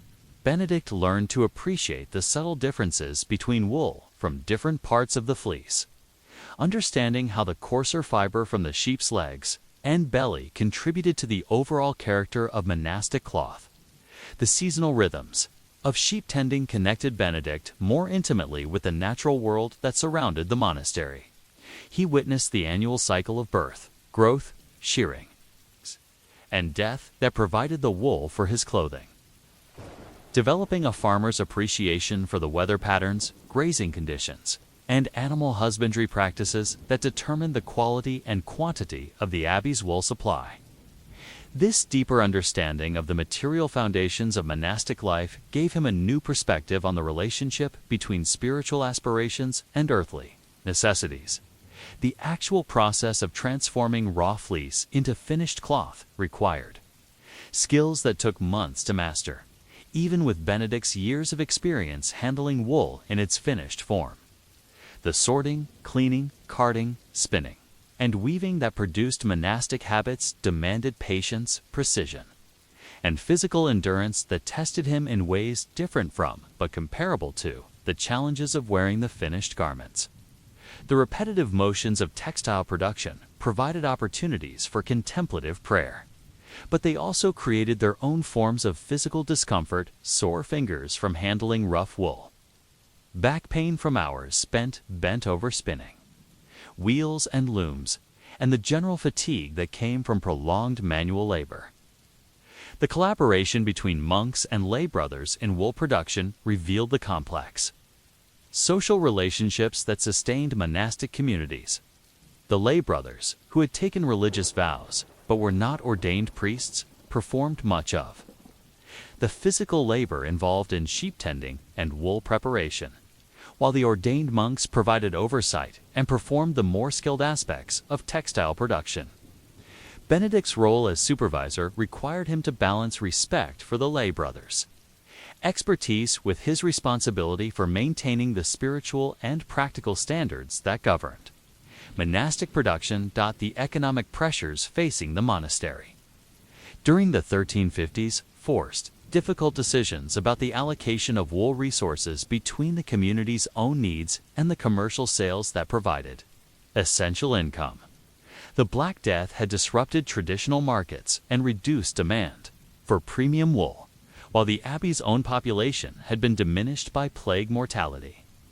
Benedict found himself making calculations that would have been familiar to any secular wool merchant, weighing the quality and quantity of available fleece against competing demands for religious habits, bedding, altar cloths, and commercial sales. The spiritual implications of engaging in commercial wool trading while wearing habits made from the same material created theological questions that T.I. Benedict and his fellow monks debated during their evening discussions. Was it appropriate for men who had taken vows of poverty to profit from the sale of wool, even when those profits supported the community's religious mission? Did the commercial success of the monastery's wool operations compromise the spiritual purity that the rough habits were designed to maintain? These questions had no easy answers, but they forced Benedict to think more deeply about the relationship between material prosperity and spiritual development. The introduction of new techniques for wool processing, learned from secular craftsmen who worked with the monastery, challenged traditional assumptions about the appropriate level of comfort for monastic clothing. Improved methods for cleaning and preparing wool could produce softer, more comfortable fabric without increasing the cost or complexity of production. Yet many of the older monks argued that adopting these techniques would undermine the mortification that was an essential aspect of wearing the habit, creating clothing that was too comfortable to serve its spiritual purpose. Benedict's own position on these questions evolved as he gained experience with both wearing and producing woolen habits. He came to understand that the physical discomfort caused by rough wool was only valuable if it served to focus attention on spiritual concerns rather than becoming an end in itself. Habits that were so uncomfortable as to prevent effective prayer, work, or community life defeated their own purpose, while clothing that provided no reminder of mortality and humility failed to serve its disciplinary function. The development of Benedict's mature understanding of monastic clothing coincided with broader changes in the Cistercian order that were reshaping traditional approaches to material life. The economic success of many Cistercian monasteries had created wealth that enabled improved living conditions, including better quality clothing and more comfortable accommodations. Some reformers within the order argued that this prosperity compromised the original Cistercian commitment to poverty and simplicity. while others maintained that material improvements that supported spiritual development were consistent with the order's fundamental mission. The personal relationships that Benedict developed with his fellow monks were shaped in subtle but important ways by their shared experience of wearing identical, uncomfortable clothing. The common burden of rough wool habits created bonds of sympathy and mutual understanding that might not have developed under more comfortable circumstances. When Benedict saw a brother struggling with the heat and weight of his habit during summer field work, he understood the exact nature of that suffering from his own experience. This shared physical discipline created a form of nonverbal communication that supplemented the formal silence that governed much of monastic life. The aging process that affected both Benedict and his woolen habits created parallel transformations that he found spiritually significant. As his body adapted to the demands of monastic life, developing the strength and tolerance necessary to wear heavy wool clothing comfortably, his habits also changed through wear and care, becoming softer and more conformable to his individual shape and movement patterns. This gradual mutual adaptation seemed to him a metaphor for the larger process of spiritual development, in which initial discomfort and resistance gradually gave way to acceptance, and even a form of love. The perspective that 20 years of monastic life had given Benedict on the role of material discomfort in spiritual development was more nuanced than his youthful understanding had been. He no longer saw the rough wool of his habit as a simple tool for mortification, but rather as one element in a complex system of spiritual discipline that included prayer, work, silence, and community life. The habit served its purpose not by causing suffering, but by providing a constant, gentle reminder of the monk's commitment to values that transcended physical comfort and material prosperity. The legacy of Benedict's relationship with his woolen habit would extend beyond his individual spiritual journey to influence his teaching and guidance of younger monks who entered the community. He learned to help novices understand that the initial discomfort of monastic clothing was temporary and manageable, while also preparing them for the deeper challenges of maintaining spiritual discipline. When the physical reminders became less acute, his experience with both wearing and producing monastic habits gave him practical knowledge that complemented his spiritual insights, making him a more effective mentor and guide as Benedict knelt for the final prayers of another day, feeling the familiar weight and texture of wool that had been his constant companion for 2 decades. He reflected on the paradoxical nature of his relationship with this simple material. The rough fabric that had once seemed like an enemy had become a trusted ally in his spiritual journey, providing structure and discipline without overwhelming the deeper purposes it was meant to serve.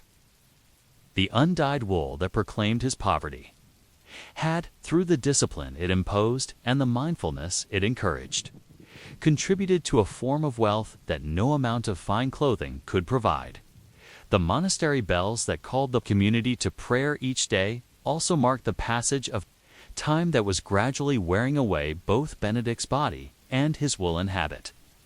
Yet both monk and garment had been strengthened by their long association, shaped by mutual adaptation into forms that served God's purposes more effectively than either could have achieved alone.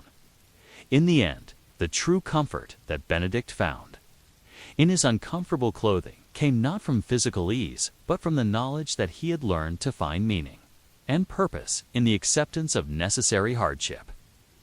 Lady Eleanor de Montfort stood before her polished bronze mirror in the gray dawn light of her chamber at Westminster Palace, watching as her body's servant, Agnes, carefully arranged the layers of costly wool that would compose her court attire for the day ahead. The year was 1346, and Eleanor's wardrobe represented the pinnacle of 14th century luxury garments, cut from the finest English wool, dyed with exotic imported colorants, and tailored with a precision that transformed the humble fiber of sheep's fleece into expressions of political power and social refinement. Yet beneath the obvious luxury lay a different kind of burden, for Eleanor's elaborate wool clothing was as much a prison as it was an ornament. constraining her movements, her comfort, and ultimately her very identity within the rigid hierarchy of Edward III's court. The foundation of Eleanor's ensemble was a chemise of the finest linen, imported from Flanders at considerable expense and sewn with stitches so small and even that they were nearly invisible to the naked eye. Over this went a kirtle of deep blue wool, dyed with precious indigo that had traveled from distant India, through the trading networks that connected medieval Europe to the wider world. The wool itself had been selected from the finest fleeces produced in the Cotswolds, where limestone soil and careful breeding had created sheep whose wool was renowned throughout Europe for its softness and ability to accept dye evenly. The kirtle's construction represented months of skilled labor by the most expert seamstresses in London, craftswomen whose knowledge of fitting and tailoring had been passed down through generations of service to the nobility. The garment was cut to follow the contours of Eleanor's body precisely, neither too tight as to appear immodest, nor too loose as to suggest carelessness about her appearance. The sleeves were fitted closely from shoulder to wrist, requiring dozens of tiny buttons carved from bone and jet to fasten properly. Each button had to be secured through a corresponding loop of silk thread, a process that took Agnes nearly a quarter hour to complete and would be repeated in reverse each evening when the garment was removed. Over the kirtle, Eleanor wore a surcoat of scarlet wool, a color so expensive and politically significant that its display was regulated by sumptuary laws that restricted its use to members of the highest nobility. The scarlet dye was produced from the bodies of tiny insects imported from the Mediterranean at enormous cost, and the process of achieving the deep, even color that marked the finest cloth required expert knowledge that was closely guarded by the guild craftsmen who specialized in this luxury trade.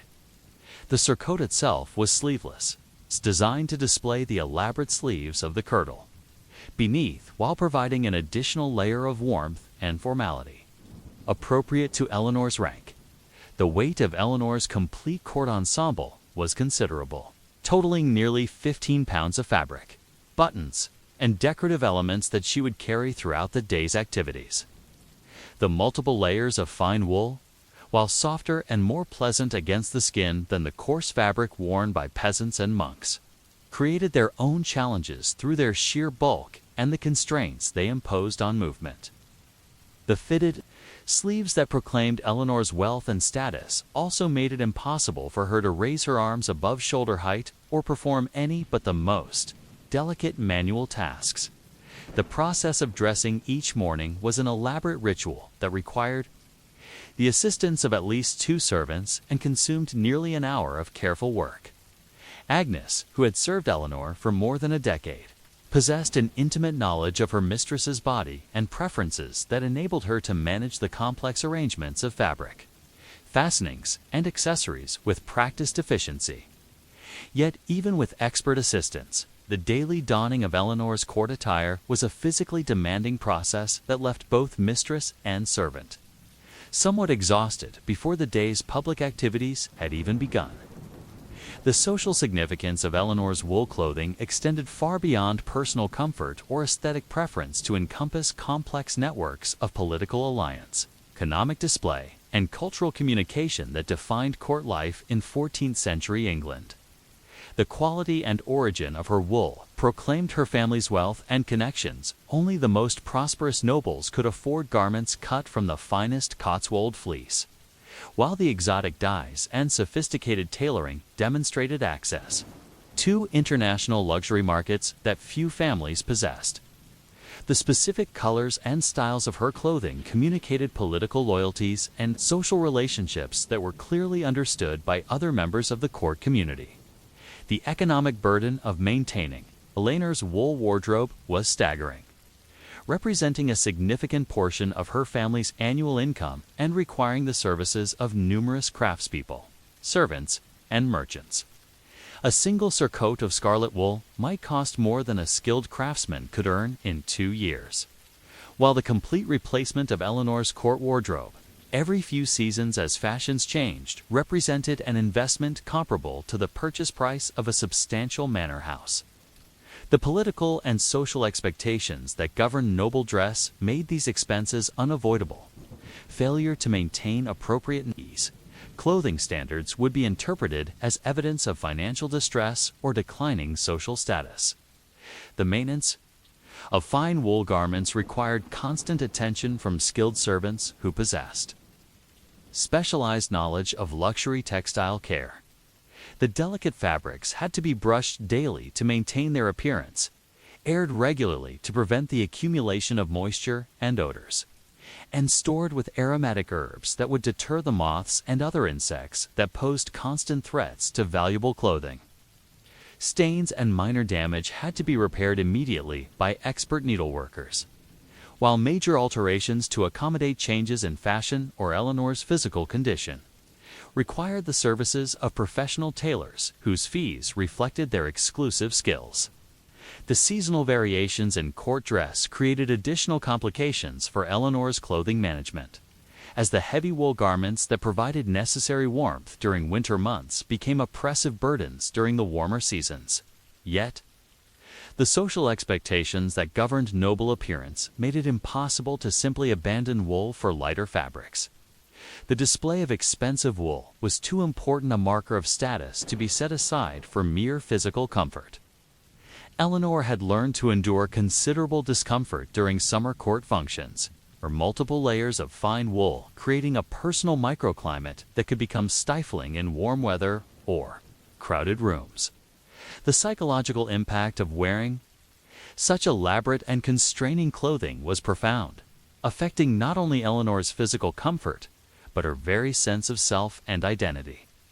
The expensive wool that proclaimed her elevated status also served as a constant reminder of the expectations and obligations that came with noble rank. She could never appear in public without careful attention to her clothing's condition, and appropriateness could never move with the natural freedom that simpler garments would have allowed, and could never forget that her appearance was being constantly evaluated by others who understood the complex social codes that governed aristocratic dress. The international nature of the luxury wool trade that supplied Eleanor's wardrobe connected her to a commercial network that spanned Europe and beyond, linking her personal appearance to the political and economic forces that shaped medieval international relations. The wool in her kirtle might have come from sheep that grazed on English hills, but the dyes that colored it had traveled from India and the Mediterranean. While the techniques used to weave and finish the fabric might have originated in Flemish workshops or Italian trading cities, her clothing was thus a material embodiment of the cultural and commercial exchanges that were reshaping European civilization in the 14th century. The contrast between Eleanor's luxurious wool clothing and the rough garments worn by the vast majority of England's population was stark and politically significant. While peasants like Thomas struggled with coarse, uncomfortable wool that marked their low social status, Eleanor wore refined fabrics that proclaimed her family's wealth and power. Yet this distinction came at a cost that extended beyond mere money to include the physical discomfort, social constraint, and psychological pressure that accompanied the display of aristocratic luxury. The craftsmanship that went into creating Eleanor's court attire represented some of the highest achievements of medieval textile art, combining technical skill with aesthetic sophistication in ways that would not be surpassed for centuries. The seamstresses who cut and fitted her garments possessed knowledge of proportion, draping, and construction that had been refined through generations of service to the nobility, while the dyers and finishers who prepared her fabrics commanded techniques that were closely guarded professional secrets. The result was clothing that functioned as both personal adornment and artistic expression, transforming the basic human need for covering into opportunities for beauty and cultural communication. As Eleanor prepared to descend to the Great Hall for the morning's court activities, she reflected on the complex relationship between her magnificent wool clothing and the life it enabled and constrained. The garments that proclaimed her elevated status also bound her to a social role that demanded constant performance. Careful attention to appearance and acceptance of physical discomfort in service of political and cultural expectations. The fine wool that felt so much more pleasant against her skin than the coarse fabric worn by her social inferiors still created its own forms of burden through weight, constraint, and the constant anxiety about maintaining appropriate standards of aristocratic display. Yet Eleanor also understood that her elaborate wool clothing was more than mere vanity or social display. It was a form of political communication that helped maintain the social order upon which her family's position depended. The visual distinction between noble and common dress served to reinforce hierarchies that were essential to medieval society's function, while the economic activity generated by luxury clothing supported the craftsmen, merchants, and servants, whose livelihoods depended on aristocratic consumption. How would the elaborate social codes governing noble dress adapt to the changing political and economic conditions of the later 14th century? And what new forms of aristocratic identity would emerge as traditional hierarchies faced unprecedented challenges? The Great Hall of Westminster Palace buzzed with the subtle rustle of expensive wool as Lady Eleanor made her carefully orchestrated entrance. Each step calculated to display the drape and movement of her scarlet surcoat while maintaining the dignified bearing that her elevated rank demanded. The morning's court session would bring together the most powerful nobles in England, each dressed in wool garments that proclaimed their wealth, political allegiances, and social aspirations, through a complex visual language that Eleanor had spent decades learning to read and speak fluently. The performance of power through clothing was as crucial to maintaining political position as skill in diplomacy or warfare. And Eleanor's mastery of this art had helped secure her family's influence during the tumultuous reign of Edward III. The assembly of nobles in the Great Hall created a spectacular display of the medieval wool trade's finest achievements.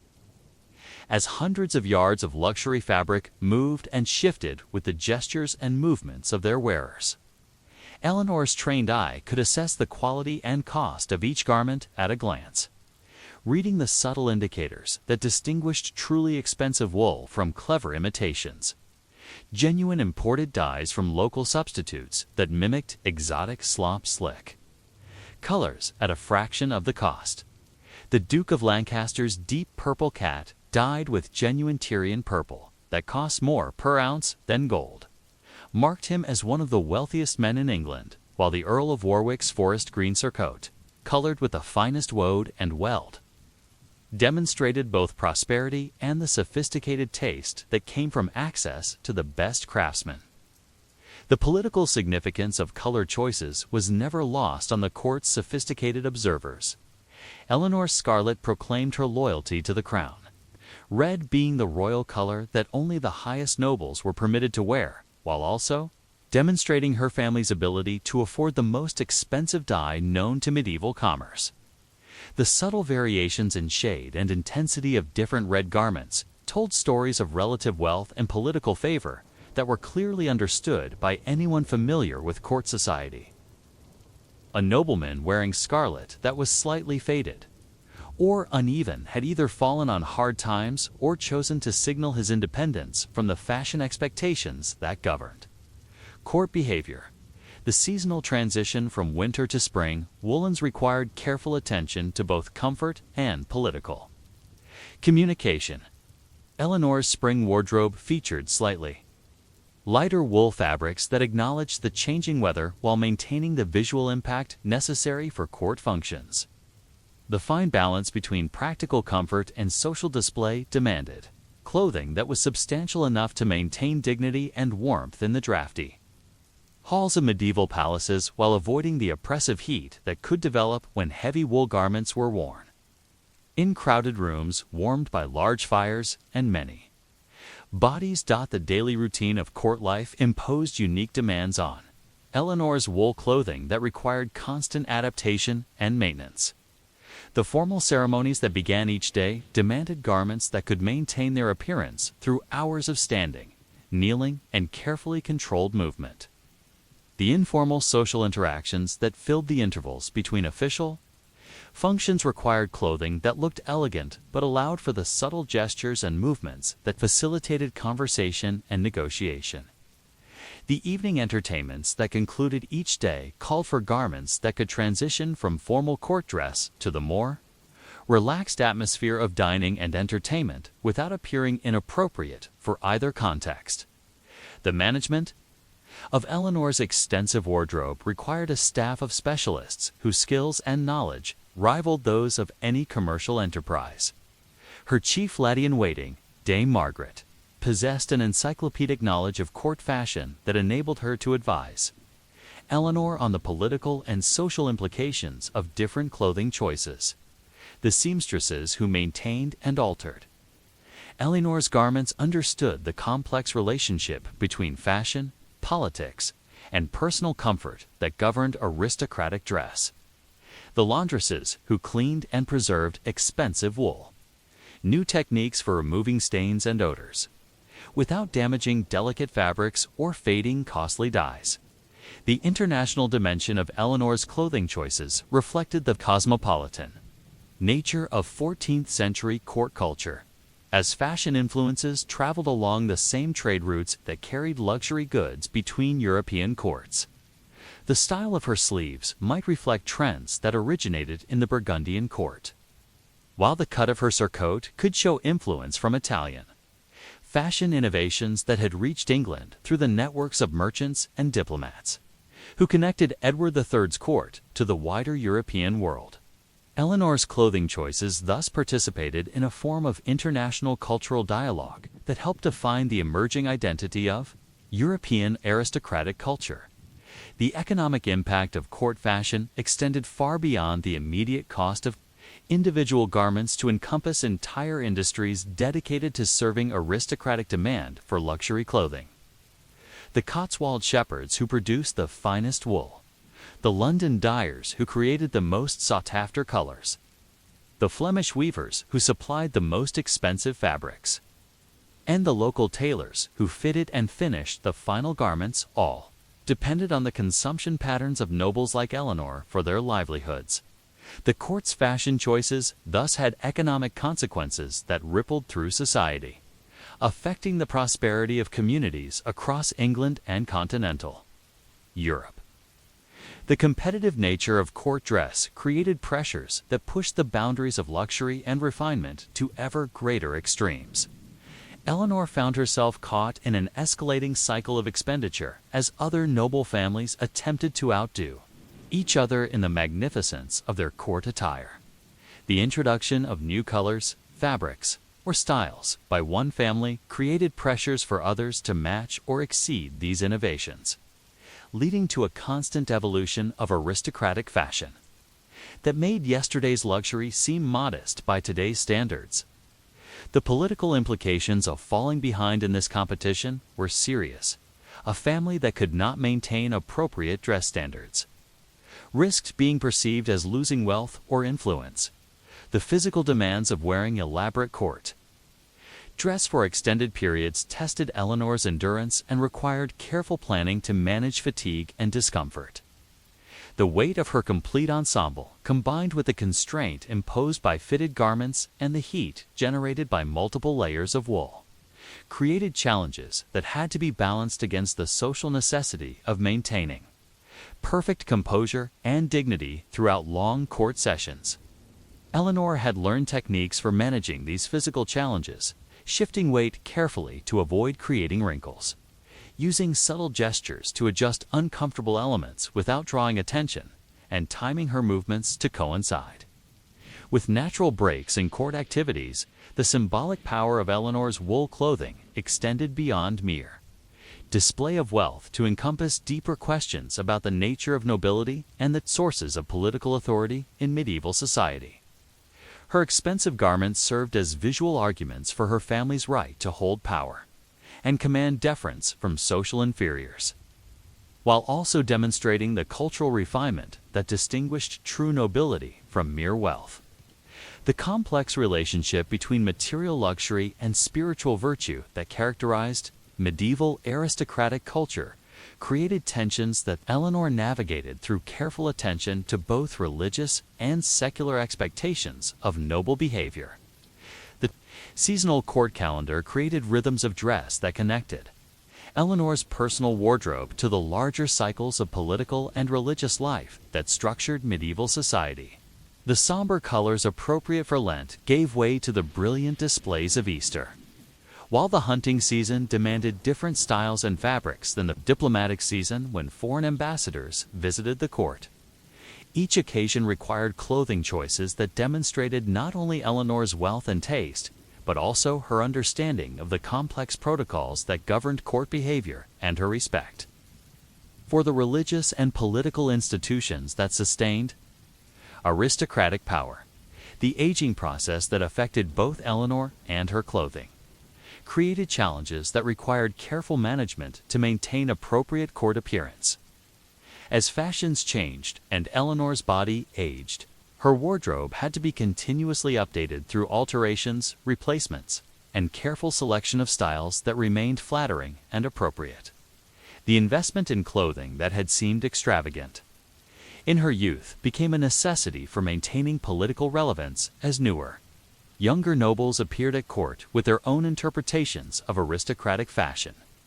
The legacy that might stay Eleanor hoped to create through her clothing choices extended beyond her own lifetime to encompass the reputation and prospects of her children and grandchildren.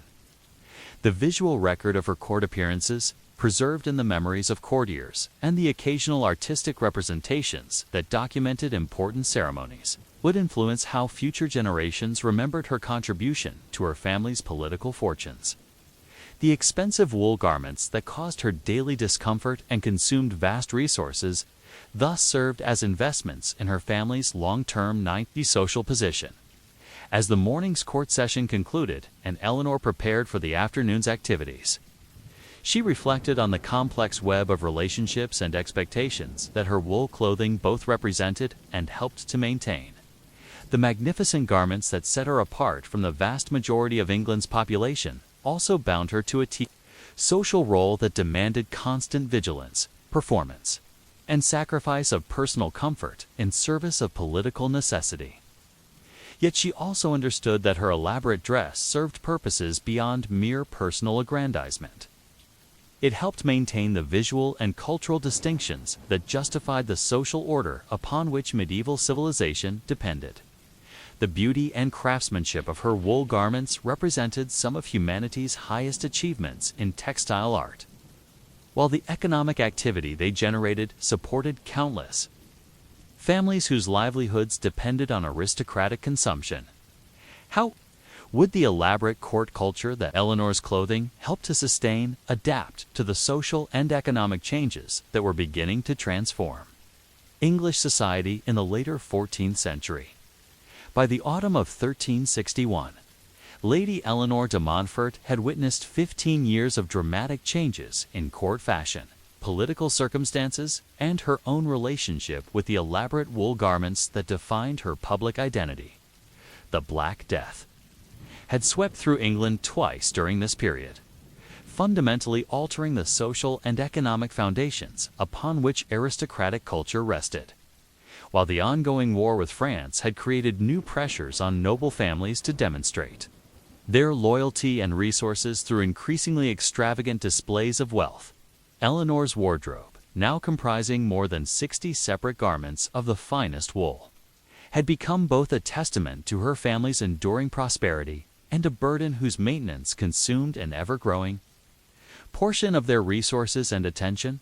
The evolution of Eleanor's personal style over these years reflected broader changes in aristocratic culture as the traditional certainties of medieval social hierarchy faced unprecedented challenges. The wool garments that had once seemed like natural expressions of noble privilege now required constant justification and refinement as new forms of wealth and power emerged to challenge traditional authority. Merchant families whose fortunes were built on wool trade and cloth manufacturing had begun to appear at court wearing garments that rivaled those of ancient noble houses, forcing established aristocrats like Eleanor to find new ways to distinguish themselves through ever more refined and expensive clothing choices. The technical innovations in wool processing and garment construction that had emerged during the mid-14th century created new possibilities for luxury that Eleanor was quick to exploit. The development of improved dyeing techniques had produced colors of unprecedented brilliance and stability, while advances in weaving had created fabrics with textures and patterns that had been impossible for earlier generations. Eleanor's newest surcoat completed just months before by the most skilled tailors in London.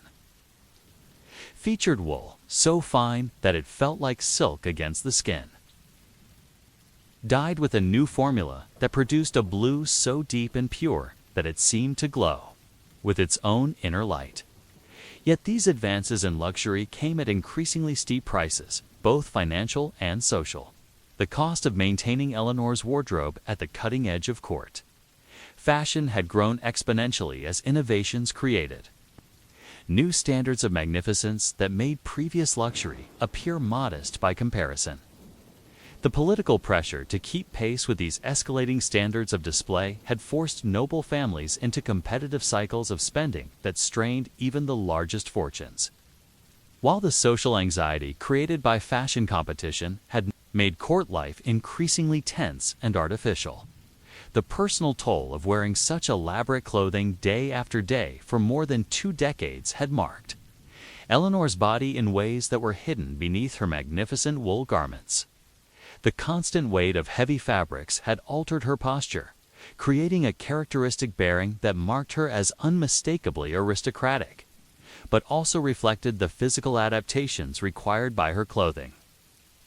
The tight-fitting garments that proclaimed her wealth and status had compressed her torso in ways that affected her breathing and digestion, while the constraint imposed by fitted sleeves had limited her arm movements to such an extent that she had developed compensatory changes in her shoulder and neck muscles. The emotional relationship that Eleanor had developed with her wool clothing was complex and sometimes contradictory, combining genuine appreciation for beauty and craftsmanship with resentment at the limitations and burdens that luxury imposed. She took pride in owning garments that represented the highest achievements of medieval textile art.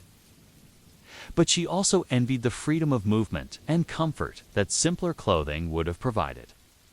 The daily ritual of dressing had become both a source of satisfaction and a reminder of her dependence on others for the most basic aspects of personal care. The social isolation that accompanied Eleanor's elevated status was reinforced by clothing that made casual interaction with social inferiors impossible. The expensive wool that proclaimed her nobility also created practical barriers to meaningful contact with the servants, craftspeople, and merchants whose labor supported her lifestyle. The care required to maintain her garment's appearance meant that she could not engage in any activity that might soil or damage her clothing, while the symbolic significance of her dress made it inappropriate for her to appear before social inferiors in anything less than full court attire. The changing political circumstances of the 1360s had created new challenges for Eleanor's approach to court dress, as traditional alliances shifted and new power centers emerged within English society. The wool merchants whose trade had made England wealthy were beginning to assert political influence that challenged the traditional dominance of landed nobility, while the social disruption caused by plague mortality had created opportunities for ambitious families to rise in status through service to the crown. Eleanor's clothing choices now had to navigate not only traditional court protocols, but also the sensitivities of newly powerful groups, whose cooperation was essential for maintaining political influence. The international implications of English fashion had grown more complex as the war with France created diplomatic tensions that affected everything from dye imports to the political symbolism of different colors and styles. Eleanor's choice to wear blue, the color associated with the Virgin Mary and French royal house, required careful consideration of its potential interpretation by both English patriots and French diplomatic observers. The wool trade that supplied her luxury garments was increasingly disrupted by military campaigns and political embargoes, making certain fabrics and colors more difficult to obtain. While creating new opportunities for domestic textile production, the generational changes within Eleanor's own family had created new dynamics around clothing and court presentation as her daughters reached marriageable age and required their own elaborate wardrobes. The cost of maintaining appropriate court dress for multiple family members had multiplied the financial burden of aristocratic display, while the need to present her daughters advantageously in the competitive marriage market had driven Eleanor to ever greater extremes of luxury and refinement.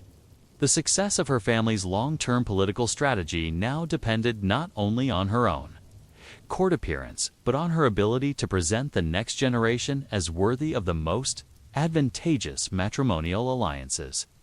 The philosophical questions that Eleanor's long experience with luxury clothing had raised about this select display and spiritual worth had become more pressing as she aged and contemplated her mortality. The wool garments that had consumed so much of her life's energy and resources would outlast her physical body, but their ultimate meaning and value remained unclear. Had the beauty and craftsmanship they represented justified the enormous investment of time, money, and human labor they had required? Did the social and political functions they served outweigh the personal and environmental costs of their production and maintenance? The legacy of Eleanor's approach to court dress would influence English aristocratic culture for generations, as the standards of luxury and refinement she had helped establish became the foundation for even more elaborate displays of wealth and status. The competitive dynamics that her fashion choices had both reflected and reinforced would continue to drive aristocratic consumption to ever greater extremes, creating patterns of luxury spending that would eventually contribute to the financial difficulties that plagued many noble families in later centuries. The broader economic impact of Eleanor's clothing choices extended far beyond her personal expenditure to encompass entire industries and communities whose prosperity depended on aristocratic demand for luxury goods. The Cotswold shepherds who produced her wool, the London craftsmen who tailored her garments, the Flemish weavers who supplied her finest fabrics, and the merchants who coordinated these complex international transactions all depended on the continuation of aristocratic fashion culture for their livelihoods. The decisions made in Eleanor's chamber about colors, styles, and materials thus had consequences that rippled through society, affecting the economic well-being of thousands of families across England and Europe. The technological innovations that Eleanor's demand for ever finer wool clothing had helped to stimulate would eventually contribute to the industrial transformation of textile production. As the techniques developed to serve aristocratic luxury found application in mass production methods that would revolutionize the global economy. The pursuit of perfection in wool garments that characterized 14th century court culture thus played a role in establishing the technical and organizational foundations for the Industrial Revolution that would transform human civilization. Centuries later, as Eleanor stood before her mirror for what she sensed might be one of the last times as a truly influential figure at court, she reflected on the extraordinary journey that her relationship with wool clothing had taken her through. The rough fabric that clothed the peasants in her family's fields and the refined textiles that adorned her own body were produced from the same basic material. Yet the social and economic processes that transformed sheep's fleece into aristocratic luxury had created differences that seemed to separate different species of humanity rather than different classes of the same society. The wool that had given her power, beauty, and identity had also constrained her freedom, consumed her resources, and ultimately defined her life in ways that she was only beginning to understand. The magnificent garments that had proclaimed her elevated status had also imprisoned her within a social role that demanded constant performance and sacrifice of personal comfort for political necessity. Yet they had also connected her to networks of trade, craftsmanship, and cultural exchange that spanned the known world. making her a participant in the great human drama of medieval civilization.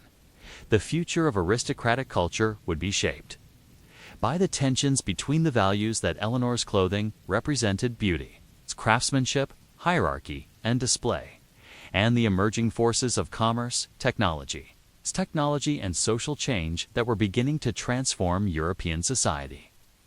The wool that had clothed her generation of nobles would continue to play crucial roles in this transformation, but its meanings and functions would evolve in ways that Eleanor could barely imagine as she prepared to pass her legacy to the next generation of her family.